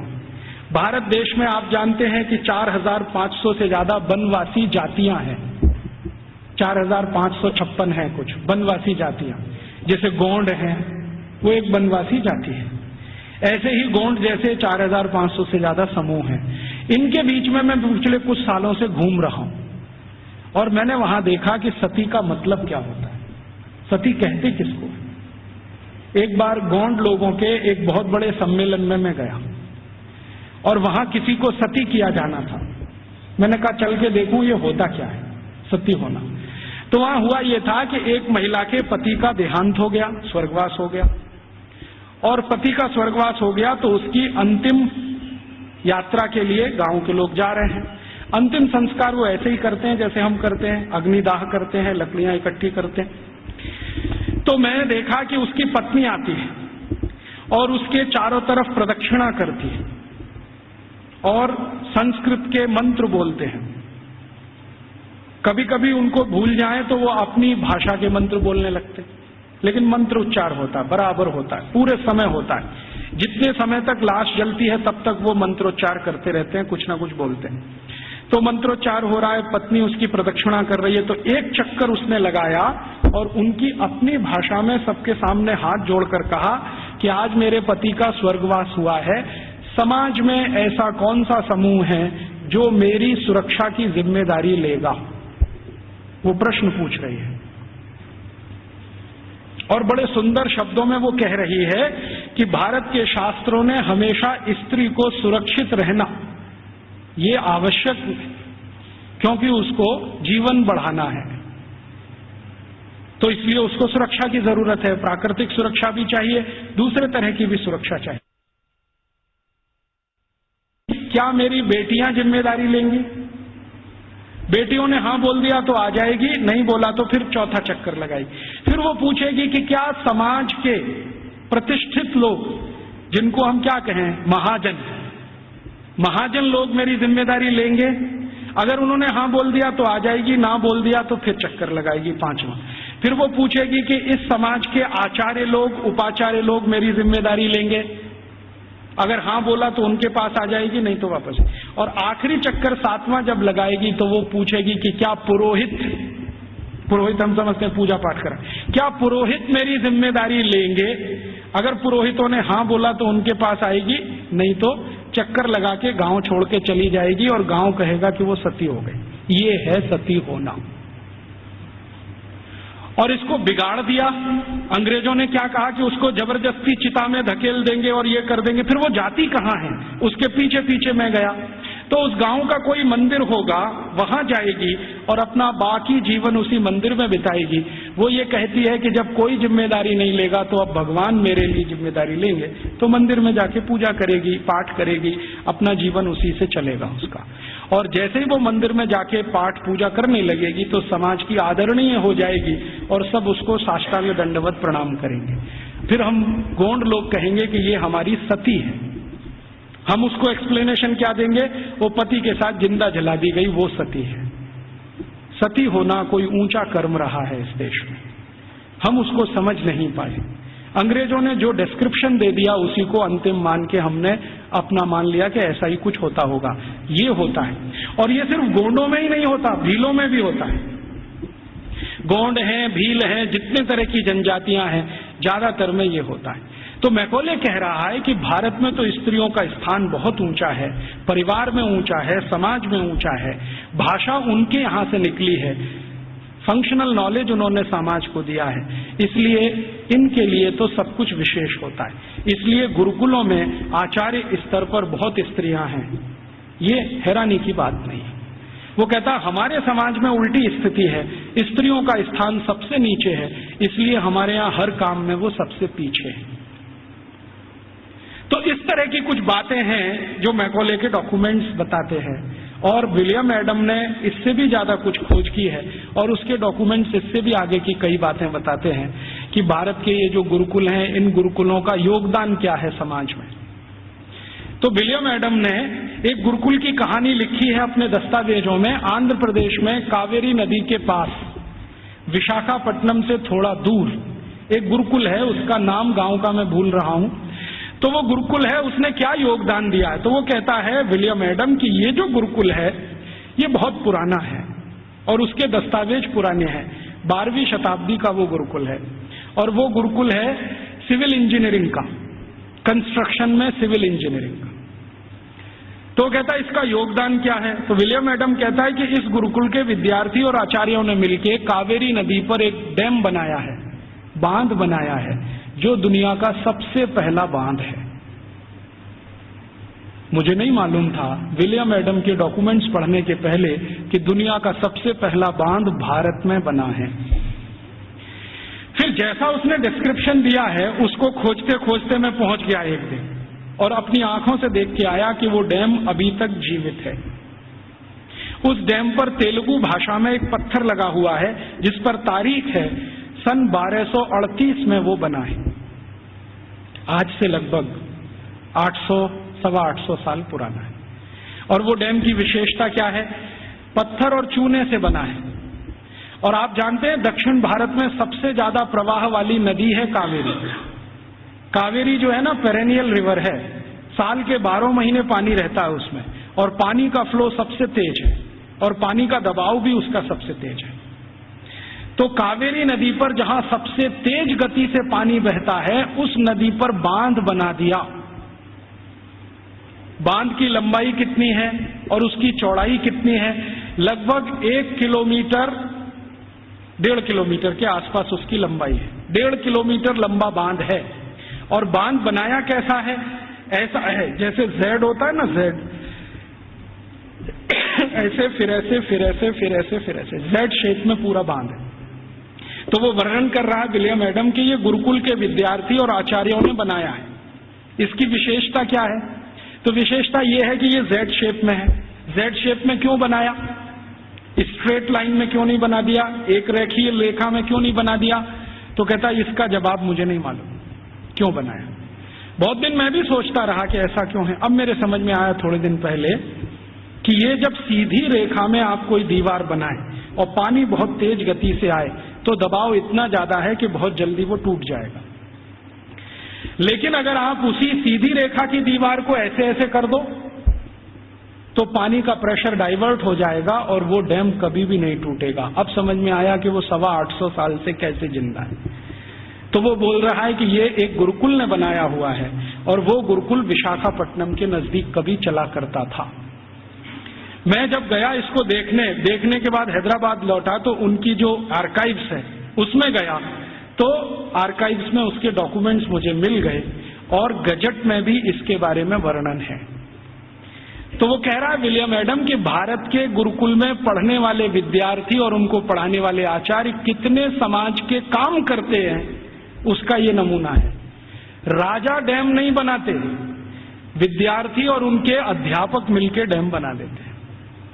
और विलियम एडम लिख रहा है कि भारत में ऐसे हजारों तालाब गांव-गांव में विद्यार्थियों ने और उनके अध्यापकों ने बना दिए। ऐसी हजारों गौशालाएं गांव-गांव में विद्यार्थियों ने और अध्यापकों ने बना दी। ऐसी हजारों समाज उपयोगी चीजें जैसे धर्मशालाएं, कुएं, पानी की रहट, ये सब विद्यार्थियों ने अध्यापकों के साथ मिलकर बना दिए। तो विलियम एडम कह रहा है कि भारत के गुरुकुल सिर्फ शिक्षा का केंद्र या विद्या का केंद्र ही नहीं है, ये गुरुकुल अपने विद्यार्थी और अध्यापकों के साथ मिलकर समाज के इतने बड़े काम कर रहे हैं जो वर्षों वर्षों तक भारत के लोगों के उपयोग में आने वाले हैं। तो इस तरह की थी हमारी शिक्षा व्यवस्था। अब क्या हुआ, इस शिक्षा व्यवस्था को जब मैकॉले ने पूरे ठीक से डिस्क्राइब किया लंदन में, तो लंदन में ब्रिटिश पार्लियामेंट के सभी सांसदों ने कहा कि अगर ऐसी शिक्षा व्यवस्था भारत में है तो भारत तो बहुत समृद्धशाली है, पैसे वाला है, ये हमें समझ में आता है। कई गुरुकुलों का उसने वर्णन किया है जो कृषि विज्ञान सिखाते हैं, कृषि शास्त्र सिखाते हैं। तमिलनाडु के कई गुरुकुलों का जिक्र है जिसमें कृषि विज्ञान ऐसा सिखाया जाता है जहां 1 एकड़ में 56 क्विंटल चावल पैदा होता है, उसकी विद्या वो सीखते हैं वहां पर। आज भारत में जितने भी एग्रीकल्चरल यूनिवर्सिटीज है ना, वो 1 एकड़ में 30 क्विंटल से ज्यादा धान कभी पैदा करके दे नहीं पाए, लेकिन 1835 में विलियम एडम कह रहा है कि 1 एकड़ में 56 कुंटल धान पैदा करना तो सामान्य बात है, और ऐसी शिक्षा देने वाले, विद्या देने वाले सैकड़ों गुरुकुल भारत में है। तो कुछ कृषि सिखाते हैं, कुछ मेटलर्जी सिखाते हैं, कुछ कंस्ट्रक्शन इंजीनियरिंग में सिखाते हैं, कुछ और कुछ सिखाते होंगे, ऐसे 18-20 विषयों के सारे ये गुरुकुल हैं। तो वो कह रहा है कि भारत सुखी है, समृद्धशाली है, वो इन गुरुकुलों के कारण। तो वो कह रहा है कि अब भारत को अगर गुलाम बनाना है तो इस शिक्षा व्यवस्था को जब तक हम तोड़ेंगे नहीं तब तक भारत गुलाम बनता नहीं। तो फिर उसको पूछ रहा है इंग्लैंड का राजा कि अब आपके पास क्या योजना है। तो कह रहा है कि मेरे पास एक योजना है कि हमारी जो सरकार भारत में चल रही है उसको आदेश दिया जाए कि भारत के ये जो गुरुकुल हैं, इंडिजिनस एजुकेशन सिस्टम वो कहते हैं इसको, भारत का स्थानीय शिक्षा तंत्र। तो कह रहे हैं जो इंडियन एजुकेशन सिस्टम है या इंडिजिनस एजुकेशन सिस्टम है, इसको कानून बनाकर हम गैर कानूनी घोषित कर देंगे, इल्लीगल, कि ये सब कुछ अवैधानिक है, गैर कानूनी। उसके लिए कानून बना देंगे लंदन में, यहां से वो चला जाएगा भारत में, उसको लागू करा देंगे। थोड़े दिन में ये सब गुरुकुल बंद हो जाएंगे, क्योंकि हमारे पास जब कानून आ जाएगा तो कानून के डंडे से हम इनको बंद करा देंगे कि ये इल्लीगल है, बंद करो। नहीं बंद करेंगे तो दंड देंगे उनको। थोड़े दिन में दंड देते देते अपने आप बंद हो जाएंगे। तब अंग्रेजों की संसद ने एक कानून बनाया जिसका नाम है इंडियन एजुकेशन एक्ट, और वो पारित हुआ, बाद में भारत की संसद में पारित हुआ और उसको लागू किया गया। तो उसमें तय ये किया गया कि जितने भी गुरुकुलों में संस्कृत माध्यम से विद्या सिखाई जाती है वो सब गैर कानूनी। फिर कहा गया कि जितने भी गुरुकुलों में स्थानीय भाषाओं की मदद से, जैसे तेलुगु, तमिल, कन्नड़, मलयालम, मराठी, गुजराती, इनके माध्यम से विद्या दी जाती है, वो भी गैर कानूनी। तो कानूनी क्या? कानूनी वो जहां अंग्रेजी के माध्यम से शिक्षा दी जाती है, वो कानूनी। तो मैकॉले ने क्या किया, ये कानून लागू करा के फिर भारत के गुरुकुलों पर डंडा चलाया, बुलडोजर चलवाए, एक एक करके उनका नाश किया। जहां गुरुकुल बंद नहीं हो पाए वहां के अध्यापकों को जेल में डाल दिया, विद्यार्थियों को जेल में डाल दिया। कई कई जगह तो अत्याचार इतने हुए कि अध्यापकों के हाथ काट दिए गए, सिर काट दिए गए, कई कई गुरुकुलों में आग लगा दी गई, उनके पुस्तकालय जला दिए। ये सब अंग्रेजों ने अत्याचार 100 साल तक किया, 1840 से 1940 तक। इधर वो अत्याचार करते गए, भारत के गुरुकुल खत्म होते गए। दूसरी तरफ उन्होंने कॉन्वेंट स्कूल शुरू किए जो यूरोप में आज भी चलते हैं और किसी उद्देश्य की पूर्ति के लिए चलाए जाते हैं। मैं आपको एक इंटरेस्टिंग बात और बता दूं कि जो अंग्रेजी दस्तावेजों का मैं अध्ययन कर रहा हूं उसमें से एक और दस्तावेज है। ये कॉन्वेंट क्या होता है? यूरोप में एक बहुत खराब परंपरा है जो अभी 1950 तक चलती रही। जैसे स्त्रियों को वोट देने का अधिकार नहीं, स्त्रियों में आत्मा नहीं, वो बैंक अकाउंट नहीं खोल सकते, ऐसी ही एक बहुत खराब परंपरा इंग्लैंड में, फ्रांस में, जर्मनी, सभी देशों में, कि बच्चों को घर में रखना नहीं, बच्चे पैदा हुए तो अनाथ आश्रम में देना, ये उनकी पुरानी परंपरा है। और कई लोगों ने तो क्या किया है कि बच्चों को पैदा होते ही घर के बाहर टोकरी में रख दिया कि अनाथ आश्रम का कोई आएगा उठा ले जाएगा, लेकिन कई बार कुत्ते उठा ले जाते हैं उसको, भेड़िए उठा ले जाते हैं। यूरोप का जो आधुनिक फिलोसोफर्स में एक माना जाता है ना, रूसो, उसके 5 बच्चे पैदा हुए, 4 को उसने ऐसे ही छोड़ दिया घर के बाहर टोकरी में रख के, 2 को कुत्ते खा गए, 2 को अनाथ आश्रम वाले ले गए। यूरोप में ये बहुत पुरानी परंपरा है बच्चों को लावारिस छोड़ना। क्यों छोड़ना? तो प्लेटो कहता है कि स्त्री और पुरुष के आनंद के क्षणों में बच्चे बाधा हैं, इसलिए मत रखो घर में। ये प्लेटो की शिक्षा है। वो कहता है कि अच्छे नहीं है बच्चे घर में रखना। और वो ये कहता है कि जीवन का चरम तो आनंद ही है, और वो भी शरीर का आनंद है। वो कहता है जीवन तो इसी के लिए मिला है कि हम शारीरिक आनंद की प्राप्ति करें, और बच्चे इसमें बाधा हैं। तो बच्चों को रखना नहीं घर में, तो छोड़ देना। तो वहां बच्चे छोड़ने की परंपरा है। अब बच्चे छोड़े जाते हैं तो राजा उनकी व्यवस्था करे छोड़े हुए बच्चों की। तो राजा कुछ संस्थाएं खड़ी करता है, उन संस्थाओं को कॉन्वेंट कहते हैं। कॉन्वेंट माने लावारिस बच्चों को पालने वाली संस्थाएं, अनाथ बच्चों को पालने वाली संस्थाएं। कॉन्वेंट माने अनाथ बच्चों के स्कूल, लावारिस बच्चों के स्कूल। तो यूरोप में ये कॉन्वेंट चलते हैं। तो ये मैकॉले कह रहा है कि भारत में भी यही चलाएंगे हम। तो कोई सांसद उससे पूछ रहा है कि भारत में कोई अनाथ होता है? उसने कहा होता तो नहीं है, लेकिन हम बनाएंगे। होता तो कोई नहीं है, क्योंकि भारत में किसी बच्चे के माता पिता भी मर जाएं तो उसके चाचा चाची हैं, ताऊ ताई है, मामा मामी है, मौसा मौसी है, बुआ फूफा, कोई तो लेगा उसको। यूरोप में तो है माता पिता, तो भी छोड़ देंगे। तो यूरोप में ये जो लावारिस बच्चे हैं, इनको पालने के लिए कॉन्वेंट खड़े किए जाते हैं। कॉन्वेंट को चलाने वाले ज्यादातर क्रिश्चियन इंस्टीट्यूट होते हैं या चर्च होता है। राजा चर्च को दान देता है और उस पैसे से ये सब चलते हैं। तो सबसे पहला कॉन्वेंट इस मैकॉले ने भारत में खुलवाया, कलकत्ता में। और उस कॉन्वेंट में कोई पढ़ने नहीं आता था, तो इसने दूसरा कानून बनवाया कि जो भारतवासी ईस्ट इंडिया कंपनी और अंग्रेज सरकार की नौकरी करेंगे और कलकत्ता में रहेंगे, उनको अपने बच्चे यहां भेजना आवश्यक है, नहीं तो नौकरी जाएगी। तो जबरदस्ती भारतवासी जो उनके यहां काम करते थे, उन्होंने अपने बच्चे भेजना शुरू किया। फिर धीरे धीरे एक कॉन्वेंट से 2 हुआ, 2 से 3 हुए, 3 से 10, 10 से 20, 50, 100, अब हजारों हो गए। अब भारत में ऐसा कोई गांव नहीं जहां कॉन्वेंट नहीं। तो मैकॉले ने एक विष बीज डाल दिया जो अभी वट वृक्ष बन के फैल गया। अब तो ऐसे ऐसे कॉन्वेंट स्कूल हैं इस देश में, बजरंगबली कॉन्वेंट स्कूल। आपको देखना हो तो मैं दिखा सकता हूं आपको। बंबई में है, ग्रांट रोड के पास है, रेलवे स्टेशन से बिल्कुल सटा हुआ, बजरंगबली कॉन्वेंट स्कूल। हाँ, और एक कॉन्वेंट स्कूल है संतोषी माता कॉन्वेंट स्कूल, एक है सरस्वती देवी कॉन्वेंट स्कूल, एक महावीर स्वामी कॉन्वेंट स्कूल खुला है अभी बेंगलोर में, जबरदस्त। अब इनको पूछो चलाने वालों को कि बजरंगबली का कॉन्वेंट से क्या रिश्ता है, या सरस्वती देवी कब कॉन्वेंट स्कूल में पढ़ने गई थी। मूर्खों के मूर्ख इस देश में पैदा हो गए, ना तो अंग्रेज हैं ना तो हिंदुस्तानी है, खिचड़ी बन के इस समाज में पड़े हुए हैं। ना उसमें से आप चावल निकाल सकते हैं, ना मूंग की दाल का दाना निकाल सकते। ये खिचड़ी लोगों ने देश का सत्यानाश कर दिया।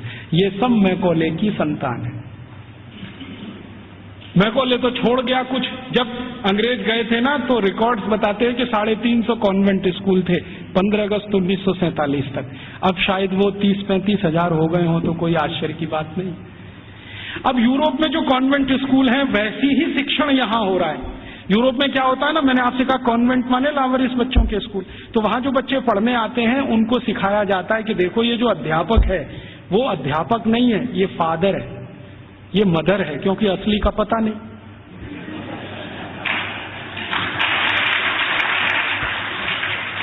असली का तो कुछ पता नहीं, लावारिस है, किसका है बाप उसका और कौन है उसकी माँ। तो स्कूल में जो पढ़ाने वाले होते हैं ना टीचर, तो पुरुष है तो फादर, माने ओल्ड एज है तो फादर, और यंग एज है तो ब्रदर, और ओल्ड लेडी है कोई तो मदर, और यंग लेडी है तो सिस्टर। तो कॉन्वेंट में उनको बुलवाते हैं, ये फादर है, ये मदर है, ये ब्रदर है, ये सिस्टर है, क्योंकि असली नहीं है। अब हमने भारतवासियों ने बिना सोचे नकल कर लिया उसका। हमारे यहां तो घर में है असली, और कॉन्वेंट में जा रहा है बच्चा तो वहां हो गए नकली, और वहां उसको मदर फादर ही बोलना पड़ता है। अब भारतीय परंपरा में यह है कि किसी बच्चे की 2 माताएं तो हो सकती हैं, बाप 2 नहीं होते कभी। भगवान कृष्ण की 2 माताएं थी, एक ने जन्म दिया, एक ने पाला। रामचंद्र जी मानते हैं कि मेरी 3 माँ हैं, एक ने जन्म दिया है, बाकी 2 प्रेम दे रहे। तो माताएं 2 हो सकती हैं, 3 हो सकती हैं, बाप हमेशा एक ही होता है। अब हमारे कॉन्वेंट में पढ़ने वाले नौनिहालों के हर एक के दो दो बाप हैं। एक तो घर में है असली और दूसरे हैं वहां नकली। और मैं आपको अंग्रेजी की एक शब्द की व्याख्या करता हूं। अंग्रेजी में एक शब्द होता है जो गाली के रूप में इस्तेमाल किया जाता है, बास्टर्ड। बास्टर्ड वही होता है जिसके दो बाप होते हैं।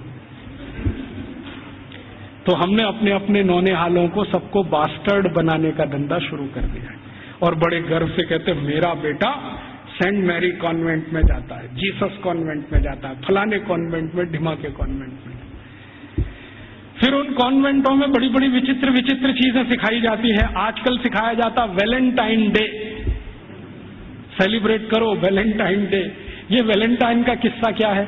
वैलेंटाइन का किस्सा ये है कि यूरोप में, मैंने कहा ना बच्चों को साथ रखने की परंपरा नहीं है, ऐसी ही एक बहुत खराब परंपरा है बिना शादी के साथ रहने की। एक शब्द चलता है यूरोप में, लिव इन रिलेशनशिप, माने शादी तो करनी नहीं है लेकिन साथ में रहना है। और ये क्यों ऐसा है? इसमें छुटकारा आसान है, सवेरे किया शाम को निकल गए, कहीं दूसरे के घर में घुस गए, फिर तीसरे के, फिर चौथे के, तो जैसे कुत्ते घूमते रहते हैं ना, ऐसे। लिव इन रिलेशनशिप माने कुत्ता संस्कृति। लेकिन मुझे कई बार लगता है भारतीय कुत्तों से भी ज्यादा खराब यूरोपियन कुत्ता संस्कृति। भारतीय कुत्ते फिर भी थोड़े वफादार हैं, यूरोप वाले तो उतने भी नहीं है। तो ये लिव इन रिलेशनशिप का चक्कर बहुत है। और आपको सुनकर आश्चर्य होगा कि पहले से और आज तक यूरोप की 70% प्रजा बिना शादी के रहती है, बिना शादी के रहती। आप अभी भी जाके देख लो, लंदन में, पेरिस में, कहीं भी। अमेरिका में तो ये प्रतिशत 78% है, बिना शादी के रहते हैं। अब बिना शादी के रहते हैं तो पत्नियां बदलती हैं, माफ करो पत्नी तो हो ही नहीं सकती, स्त्रियां बदलती रहती हैं। उनको वो विचित्र विचित्र नामों से संबोधित करते हैं। इंग्लैंड में एक नाम चलता है Mrs, Mrs Lloyd, Mrs Topno, Mrs ये, मिसिज वो, माने ये उसकी रखेल है जिसके नाम से कहा। मिसिज माने पत्नी को छोड़कर कोई भी महिला जिसके साथ आप बिस्तर शेयर करते हैं वो सब मिसिज होती है। तो वहां तो ये है सारा खेल, स्त्रियां तो शादी के बिना, पुरुष तो शादी के बिना। तो कभी कभी बीच बीच में यूरोपियन लोगों को कुछ अच्छे विचार भी आ जाते हैं। तो 4वीं शताब्दी में, आज से लगभग 1600 साल पहले, एक व्यक्ति पैदा हो गए रोम में, उनका नाम था वैलेंटाइन। वो चर्च के पादरी हो गए। उन्होंने भारत का साहित्य कुछ पढ़ा। भारतीय साहित्य बहुत जगह फैला है, हम सब जानते हैं। तो वो पढ़ लिया, उनके विचार बदल गए। उनका कहना है कि सबको शादी करके ही रहना चाहिए। और वो प्रचार करने लगे गांव गांव घूम के कि भाई शारीरिक संबंध बनाओ तो पहले शादी करो। तो राजा जो था उस समय, क्लॉडियस नाम का एक राजा था रोम में, वो कहता था आप ये क्या बकवास करते हैं? वो कहते थे ये बकवास नहीं है, बहुत अच्छी जीवन पद्धति है। पूर्वी भारत में, पश्चिम भारत में, सब जगह यही चलती है। वहां के लोग बहुत अच्छे हैं, स्त्रियां बहुत अच्छी हैं, आप भी अगर इसमें आ जाओ तो बहुत अच्छा होगा, बीमारियां कम हो जाएंगी वगैरह वगैरह, समाज व्यवस्थित हो जाएगा। तो वो घूमते थे गांव गांव, प्रचार करते थे भाई शादी करो, शादी करो, शादी करो। और राजा जो होता था वो रोकता था कि शादी क्यों करना, हमारी तो परंपरा है बिना शादी के रहना। तो राजा और वैलेंटाइन का झगड़ा चलता था। तो वैलेंटाइन साहब क्या करते थे कि जो भी शादी करने को तैयार हुआ उसको अपने चर्च में बुलाते थे और उसकी शादी करते थे। ये सिलसिला उन्होंने 20-25 साल चलाया। अब वो राजा बहुत परेशान हो गया, तो एक दिन उसने वैलेंटाइन को फांसी पर लटकाने का आदेश दे दिया। तो 14 फरवरी सन 498 को वैलेंटाइन को फांसी पर लटका दिया गया। तो जिनकी उन्होंने शादियां कराई थी वो बहुत दुखी हो गए, तो उनकी याद में उन्होंने वैलेंटाइन डे मनाना शुरू कर दिया। तो ऐसे वैलेंटाइन डे आया। अब उनके कॉन्वेंट में वैलेंटाइन डे मनाते हैं, अब हमारे भी कॉन्वेंट में चालू हो गया वैलेंटाइन डे, वैलेंटाइन डे। यहां तो कोई समस्या नहीं है शादी करके रहने की, वहां तो शादियां ही नहीं होती हैं। अब हमारे स्कूलों में वैलेंटाइन डे मनाता है, तो बच्चे क्या करते हैं, ग्रीटिंग कार्ड खरीदते हैं, अपनी अम्मा को देते हैं, would you be my valentine. फिर बाप को भी दे देते हैं, would you be my valentine. इन मूर्खों को पता ही नहीं कि वैलेंटाइन थे कौन, इसका मतलब क्या है। अम्मा को पूछ रहे हैं would you be my Valentine. अभी थोड़े दिन पहले बंबई में एक बुजुर्ग आदमी को मिला जिनकी 75 साल की उम्र है, उनके पास 18 ग्रीटिंग कार्ड आए वैलेंटाइन डे पर, और सब में एक ही बात, would you be my Valentine. 75 साल के बुजुर्ग आदमी से लड़कियां पूछ रही would you be my Valentine. ऐसा अधकचरापन है। ये सब कॉन्वेंट में से हमारे बच्चे सीख सीख के निकल रहे हैं। और इन कॉन्वेंट स्कूलों में क्या क्या सब सिखा दिया। वो कहता था ना, मैकॉले ये कहता था कि ये जो कॉन्वेंट स्कूल हम चलाएंगे, इनमें शिक्षा मिले ना मिले, संस्कार अंग्रेजियत के हम जरूर देंगे। तो क्या होगा? तो कह रहा है वो कि भारतवासी जितने साल इसमें से पढ़कर निकलेंगे ना, तो वो शरीर से दिखने में भारतीय होंगे, आत्मा से अंग्रेज हो जाएंगे। फिर यही हमारी मदद करेंगे और भारत को गुलाम बनाए रखने में व्यवस्था करेंगे। तो संस्कार देना है उनको तो अपना, तो वो दे रहे हैं। अब जो कॉन्वेंट में वैलेंटाइन डे सिखा दिया, फिर उन्होंने पता नहीं मदर्स डे सिखा दिया, फादर्स डे सिखा दिया। मदर्स डे पता है क्या होता है यूरोप में? यूरोप में एक और बहुत पुरानी परंपरा है, प्लेटो के समय से चली आ रही है, कि बच्चे जब पैदा हुए ना तो घर में तो रखने नहीं, बाहर छोड़ देने हैं। तो उन बच्चों को मां का दूध नसीब नहीं है, तो चर्च में जो होती है ना, सिस्टर्स होती है, वो अपना दूध उनको उपलब्ध कराती है।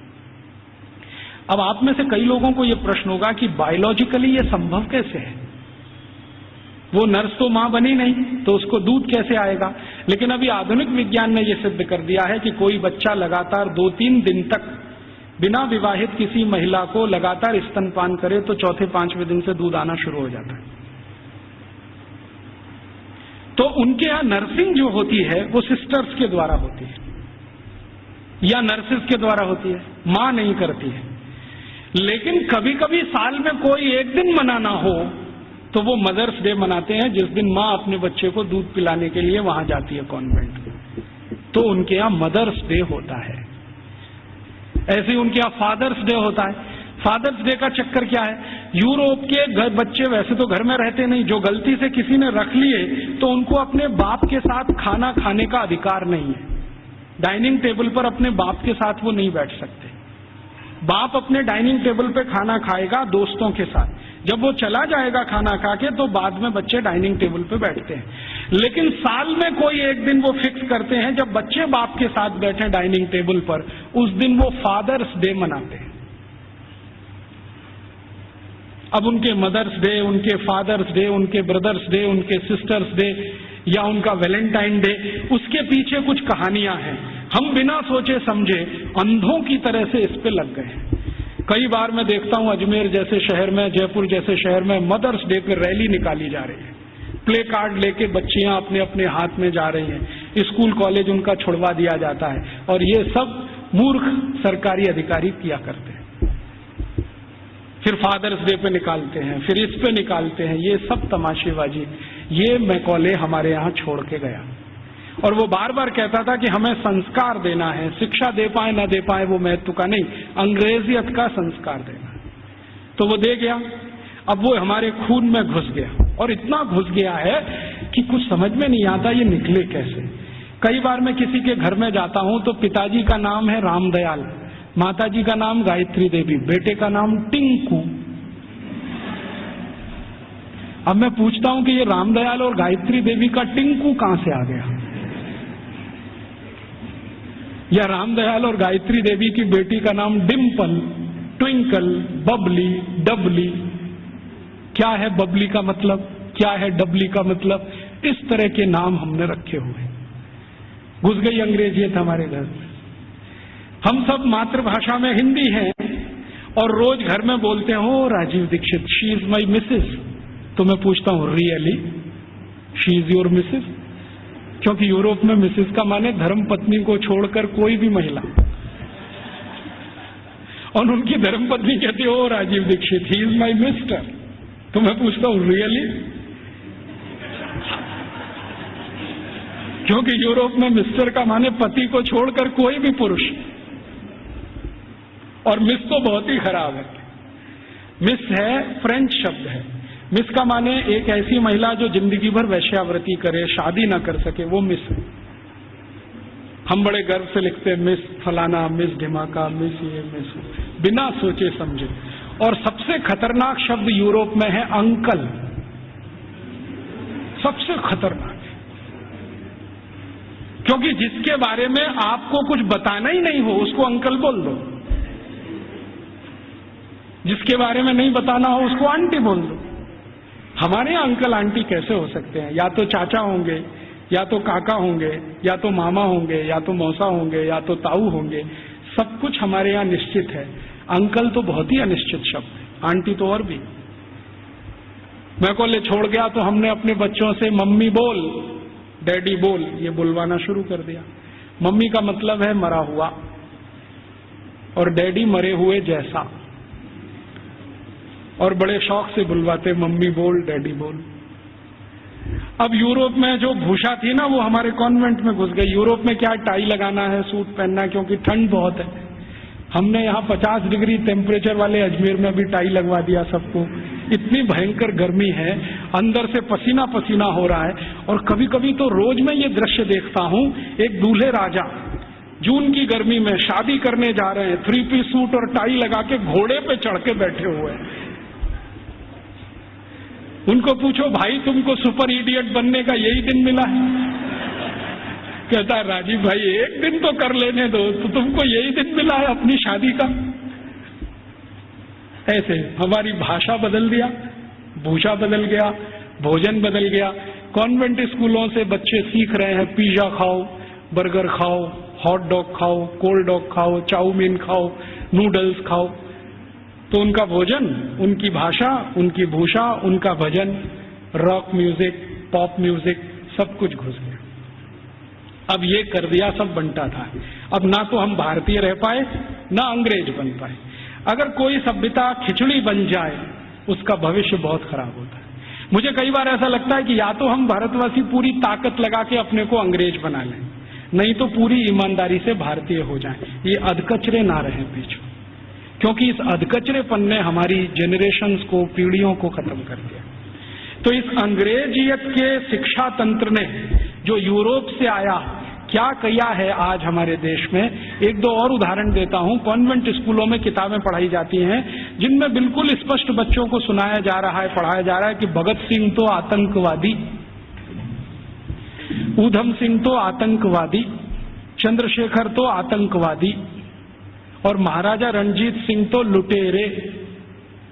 आप जानते हैं सिख समाज के बहुत प्रतिष्ठित धर्मगुरु महाराजा रणजीत सिंह, जिन्होंने न सिर्फ अंग्रेजों से लोहा लिया बल्कि मुसलमानों से भी इस देश को बचाया, उनको लुटेरा।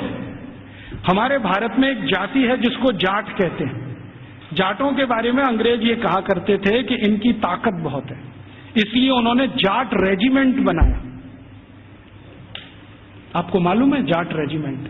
ऐसे ही जाटों के पैरेलल महाराष्ट्र में है मराठा, वो भी एक तरह से जाट ही है।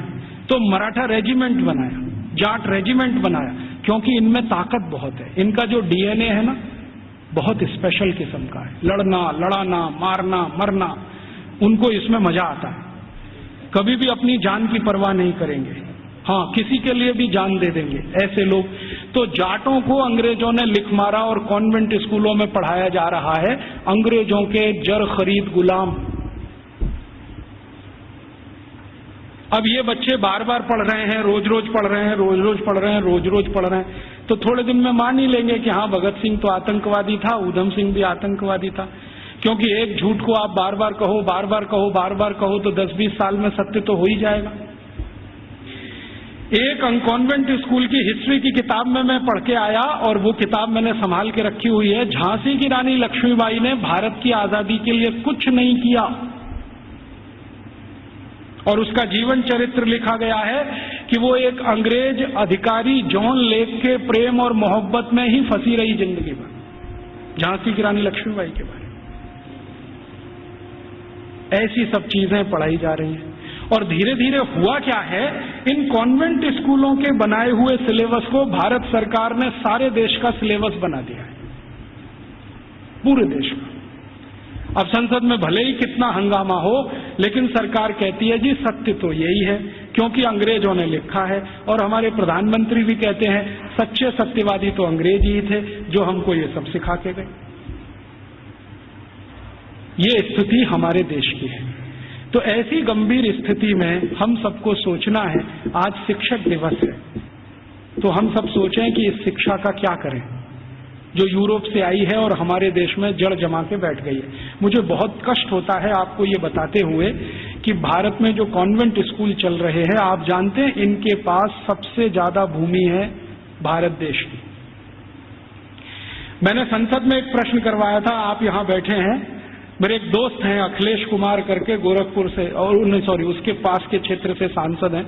मैंने कहा जरा ये पूछ तो लो कि भारत में सरकार के बाद किसके पास सबसे ज्यादा जमीन है। तो उत्तर आया कि सरकार के बाद सबसे ज्यादा जमीन चर्च और उनके कॉन्वेंट स्कूलों के पास ही है। रेलवे से भी ज्यादा जमीन इनके पास है। और हजारों हेक्टेयर जमीन 1-1 रुपए के लीज पर दी गई है। हजारों हेक्टेयर, 1 रुपए का लीज, 2 रुपए का लीज, माने साल में वो 1 ही रुपया देते हैं, हजारों एकड़ जमीन भारत की इस्तेमाल कर रहे हैं और उनकी मिल्कियत है। 1820 से अंग्रेजों की सरकार ने ये जमीन देना शुरू किया, 2006 तक ये अबाध गति से चालू है। हमारी ही जमीन है, हमारा ही पानी है, हमारे ही संसाधन है। पहले मैं क्या सोचता था कि इन कॉन्वेंट स्कूलों में डोनेशन बहुत देती होगी सरकार, लेकिन संसद में एक जब सवाल करवाया तो पता चला कि सरकार का डोनेशन तो 10% ही है, बाकी समाज का डोनेशन। अकेले मैं मुंबई का आंकड़ा आपको दे रहा हूं, बंबई में जितने कॉन्वेंट स्कूल चलते हैं उसमें 92% हिंदू समाज के लड़के लड़कियां पढ़ते हैं, 92%। 2.5% क्रिश्चियन समाज के हैं और बकाया में मुसलमान हैं। ये है स्थिति। तो 92% विद्यार्थी हिंदू समाज के जो पढ़ते हैं बंबई में कॉन्वेंट स्कूलों में, वो सब विद्यार्थी के माँ बाप 1 साल की फीस के रूप में 18,000 करोड़ रुपए देते हैं। आप सोचते हैं ये रकम कितनी बड़ी है? राजस्थान सरकार के बजट का लगभग आधा बंबई, सिर्फ बंबई के कॉन्वेंट, फिर कलकत्ता के कॉन्वेंट, मद्रास के कॉन्वेंट, हैदराबाद के कॉन्वेंट, दिल्ली के, इन सबको मैंने जोड़ना शुरू किया। फिर बी क्लास सिटीज के कॉन्वेंट जैसे अजमेर है, जयपुर है, ऐसे शहर, फिर सी क्लास। कुल कॉन्वेंट स्कूलों में साल का भारतीय समाज के द्वारा 1 लाख करोड़ रुपए से ज्यादा का डोनेशन और फीस दी जा रही है। हमसे पैसा ले रहे हैं और हमारे ही बच्चों का दिमाग घुमा रहे हैं और ऐसे ऐसे दिमाग घुमाए जाते हैं। एक कॉन्वेंट स्कूल के खिलाफ मैंने मुकदमा दाखिल किया हुआ है गुजरात हाई कोर्ट में। मामला क्या था, छोटे छोटे बच्चे वहां पढ़ने को आते हैं, तो उन बच्चों को लेने के लिए बस जाती है, तो ड्राइवर को कहा जाता है कि जानबूझ के बस बंद कर देना। तो कभी भी वो ड्राइवर बस बंद कर देता है। फिर बच्चों को कहता देखो बस खराब हो गई, तुम्हारे भगवान का नाम लो। तो बच्चे का नाम लेते हैं, हनुमान जी का, राम का, बस चालू नहीं होती। फिर वो कहता देखो तुम्हारे भगवान तो कमजोर हैं, ये तो चालू नहीं हो रही, अब ईसा मसीह का नाम लो।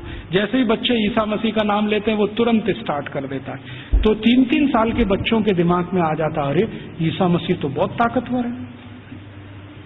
फिर वो बच्चे आके अपने घर में मम्मी पापा को बोलते हैं अरे देखो हमारी बस खराब हो गई थी, हमने ईसा मसीह का नाम लिया, वो चालू हो गई। ये मैंने एक घर में एक बच्चे के मुंह से सुना, उस दिन मेरी आत्मा हिल गई। मैंने कहा ये हो क्या रहा है। आज मैं आपके यहां आने से पहले शाहपुरा एक छोटे से नगर में था, तो वहां पर राम सनेही संप्रदाय के एक बड़े संत हैं। उन्होंने तो कहा कि इतना ही नहीं होता, कॉन्वेंट स्कूल में आगे भी होता है। बच्चे जो छोटे छोटे होते हैं ना, जिनके मन भोले भाले हैं, उनको एक खेल खिलाया जाता है कि उनके राम और कृष्ण है ना, उनकी मूर्तियां बनाई जाती हैं मेटल्स की और बच्चों को दिया जाता है। फिर वो कहते हैं कि स्विमिंग पूल में इनको तैराओ, तो बच्चे उनको डाल देते हैं, वो सब डूब जाती है क्योंकि मेटल्स की। तो कहते हैं देखो तुम्हारे भगवान डूब गए। फिर उन्हीं छोटे छोटे बच्चों को काष्ठ की मूर्तियां दी जाती है, लकड़ी की, ईसा मसीह की, कहते हैं तैराओ, तो वो तैरने लगती है। तो बच्चों को कहते हैं देखो ईसा मसीह इतने ताकतवर हैं कि वो तैर सकते हैं, रामकृष्ण तो डूब गए तो तुमको भी। तो लोकमान्य तिलक की इस बात को फिर याद करें, दुश्मन हमसे ताकतवर है, बहिष्कार करो और असहयोग करो। बाद में गांधी जी ने उसको और तेज से कहा। हम इन कॉन्वेंट स्कूलों को और इस एजुकेशन को हटाना चाहते हैं यूरोपियन, तो इसके लिए असहयोग करो और बहिष्कार करो। मतलब मैंने आपसे कहा कि 92% विद्यार्थी हमारे हैं जो वहां पढ़ने जा रहे हैं, इनको रोको। और हम इसको अपने घर से शुरू करें कि हम हमारे घर के किसी बच्चे को कॉन्वेंट में नहीं पढ़ाएंगे, क्योंकि हम उसको बास्टर्ड नहीं बनाएंगे। वो इंजीनियर बने न बने, डॉक्टर बने न बने, कम से कम बास्टर्ड तो ना बने। इतना अपमान तो न करें हम अपने पिता का। तो हम नहीं भेजेंगे हमारे बच्चों को। तो फिर कहां भेजेंगे? जो हमारे स्कूल चलते हैं उनमें भेजेंगे। फिर आप कहेंगे उनमें सुख सुविधाएं कम है, बढ़ जाएंगी। जब धन का प्रवाह कॉन्वेंट स्कूलों से भारतीय स्कूलों की तरफ होगा तो सुविधाएं भी बढ़ जाएंगी। आप सोचो 18,000 करोड़ रुपया बंबई के कुछ कॉन्वेंट स्कूल को हर साल मिलता है, इतना ही रुपया आर्य समाज के गुरुकुलों को मिल जाए या सनातन समाज के लोगों को मिल जाए या किसी और संस्थाओं को मिल जाए जो भारतीयता आधारित गुरुकुल चलाते हैं, तो वो सुख सुविधाओं वाले हो जाएंगे। वो तो धन के प्रवाह को बदलने की जरूरत है। अभी धन का प्रवाह कॉन्वेंट स्कूलों की तरफ है तो सुख सुविधाएं वहां ज्यादा हैं।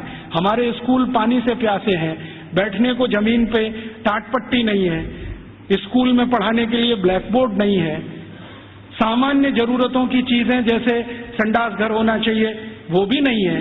तो ये इसलिए कि धन की कमी है, धन का प्रवाह उस तरफ है, इसको मोड़ दो। तो समाज में एक बहस चले इस पर कि ये कॉन्वेंट स्कूल आए कहां से हैं, उनके यहाँ शिक्षा की क्या स्थिति रही है, तो शायद इसमें से एक समझ बने और ये समझ हिंदुस्तान में अगले 2-3 वर्षों में कोई अभियान का स्वरूप ले और ये अभियान हिंदुस्तान के विश्व बीज को उखाड़ कर फेंक दे, ऐसी भावना मेरे मन में है। मैंने इसके लिए एक और प्रयास शुरू किया है। बहुत लोग जब कहते हैं कि राजीव भाई विकल्प दो, तो हमने खुद अपने इस आजादी बचाओ आंदोलन की तरफ से 6 गुरुकुल बनाना शुरू किया और वो लगभग 1 साल में शुरू हो जाएंगे। उन सभी गुरुकुलों को वैसे ही पढ़वाना है जैसे कभी 200 साल पहले था। वही 18 विषय हमने चुने हैं जो 200 साल पहले पढ़ाए जाते हैं। और हमारे गुरुकुलों की ये मान्यता रही है कि शिक्षा और विद्या सबके लिए, किसी एक के लिए नहीं। पैसा है या नहीं ये महत्व का नहीं है, शिक्षा और विद्या हर एक के लिए। वो जाति का है, धर्म का, इससे मतलब नहीं। हमारे गुरुकुलों में सभी तरह के विद्यार्थी। आप तो जानते हैं कि भारतीय शास्त्र कहते हैं कि शिक्षा, विद्या और न्याय और चिकित्सा सबको निःशुल्क उपलब्ध होनी चाहिए, बिना किसी भेदभाव के। तो हमने सोचा है कि कम से कम शिक्षा और विद्या तो निःशुल्क उपलब्ध कराएं। तो हमारे गुरुकुलों में हम फीस नहीं लेंगे, ये संकल्प से हम शुरू कर रहे हैं। फिर ये चलेंगे कैसे? इनको चलाने के लिए विद्यार्थियों को हर दिन 2 घंटे श्रम दान करना पड़ेगा। या तो 2 घंटे वो चरखा चलाएं, या तो 2 घंटे खेत में काम करें, या तो 2 घंटे वो साबुन बनाएं, मंजन बनाएं, वॉशिंग पाउडर बनाएं। उनको हम बिकवाएंगे और उसके लिए मार्केटिंग नेटवर्क खड़ा कर रहे हैं पूरे देश में, स्वानंद बाजार के नाम से। इनमें ये वस्तुएं बिकेंगी, उससे आमदनी होगी और गुरुकुल उससे चलेंगे, फीस किसी को नहीं देनी पड़ेगी। और हमारा ये मानना है कि जो विद्यार्थी 14 साल पढ़कर निकल गया, कम से कम हर एक के पास 2.5 से 3 लाख रुपए होगा जो उसके अपने श्रम की कमाई होगी, उससे वो अपना कोई व्यवसाय शुरू कर सकेगा। 2,000 रुपए की नौकरी के लिए नहीं भागेगा। और इन सारे गुरुकुलों को हम ज्ञान आधारित बना रहे हैं, डिग्री आधारित नहीं, क्योंकि ज्ञान ऊंचा होता है, डिग्री ऊंची नहीं होती कभी भी। अंग्रेजों ने हमको उल्टा फंसा दिया, ज्ञान आधारित हिंदुस्तान को डिग्री में फंसा दिया। अब हम किसी की भी परीक्षा लेते हैं तो भाई तुम्हारे पास डिग्री क्या है? डिग्री कोई महत्व की नहीं होती। चरक ऋषि की क्या डिग्री थी? सुश्रुत ऋषि की क्या डिग्री थी? सांख्य दर्शन की जिन्होंने पूरे दुनिया को बता दिया, उनकी क्या डिग्रियां थी? खगोल शास्त्र में इतने बड़े बड़े रिसर्च हो गए। आज दुनिया कहती है कि प्लूटो ग्रह नहीं है, हिंदुस्तानियों ने तो 14वीं शताब्दी में कह दिया था कि प्लूटो ग्रह नहीं। अब दुनिया मानती है कि प्लूटो ग्रह नहीं। सूर्य की दूरी पृथ्वी से कितनी है ये आज बोलते हैं, 9वीं शताब्दी में तो हिंदुस्तानियों को मालूम था कि सूर्य और पृथ्वी की दूरी कितनी है। तो ये जितनी महान बातें करने वाले लोग, इनके पास किसी के पास डिग्री नहीं थी, ज्ञान था। ज्ञान ऊंचा होता है, डिग्री नहीं होती। तो हम वही ज्ञान आधारित शिक्षा और विद्या लाना चाहते हैं। अभी शुरू में हम शायद माइनॉरिटी में होंगे, लेकिन हर माइनॉरिटी समय में मेजॉरिटी हो जाती है। कौन जाने कल को ये अभियान चल पड़ा तो बहुत बड़ा हो जाएगा। शुरुआत तो 1-2 से ही होती है, बड़ा होते होते तो बहुत बड़ा सागर बन जाता है। भगत सिंह तो अकेला था, फांसी पे गया, उसके साथ सुखदेव राजगुरु अकेले थे। सबसे पहले तो मंगल पांडे अकेला था, क्योंकि उसकी छावनी में कोई मदद करने को तैयार नहीं। फिर देखो कि हजारों लाखों मंगल पांडे हुए। तो आज हम शुरू कर रहे हैं, हो सकता है थोड़े दिन में ये हजारों लाखों हो जाएं, लेकिन इसमें आप सबका प्रयास होगा तो होगा। अकेले हम करेंगे तो नहीं होगा। तो आप भी इसमें लगे, हम भी लगे हैं, और आप में से जो आर्य समाजी हैं उनके लिए तो ये बहुत आसान है। मैंने एक पाठ्यक्रम तैयार किया है, आर्य समाज के जितने गुरुकुल भारत में चलते हैं उनको हम वो दे सकते हैं। हमारा उस पर कोई कॉपीराइट नहीं है, सबको कॉपी करने का कंप्लीट राइट है, क्योंकि हम मानते नहीं कि ज्ञान पर किसी का विशेष अधिकार है। ज्ञान तो सबके लिए, मैंने कहीं से लिया, आपको दिया, आप किसी और को दे दीजिए। तो आर्य समाज के सभी गुरुकुलों को मैं दे सकता हूं और दूसरे गुरुकुलों को दे सकता हूं। वहां भी ये साथ साथ शुरू हो जाए, हम प्रयास करें, आप भी करें, तो हो सकता है 3-4 साल में इस देश की शिक्षा का ढांचा और दिशा दोनों बदल जाए। ऐसे अभीष्ट की कामना करके आपके पास आया। आपने बड़े ध्यान शांति से सुना, आपका आभारी हूं। इन बातों को किसी और को भी सुनाएंगे तो और आभारी रहूंगा। कुछ बातें ऐसी मैंने कही हों जो आपको अच्छी न लगी हो तो उनको यहीं छोड़कर जाइए, उसके लिए माफी चाहता हूं। धन्यवाद।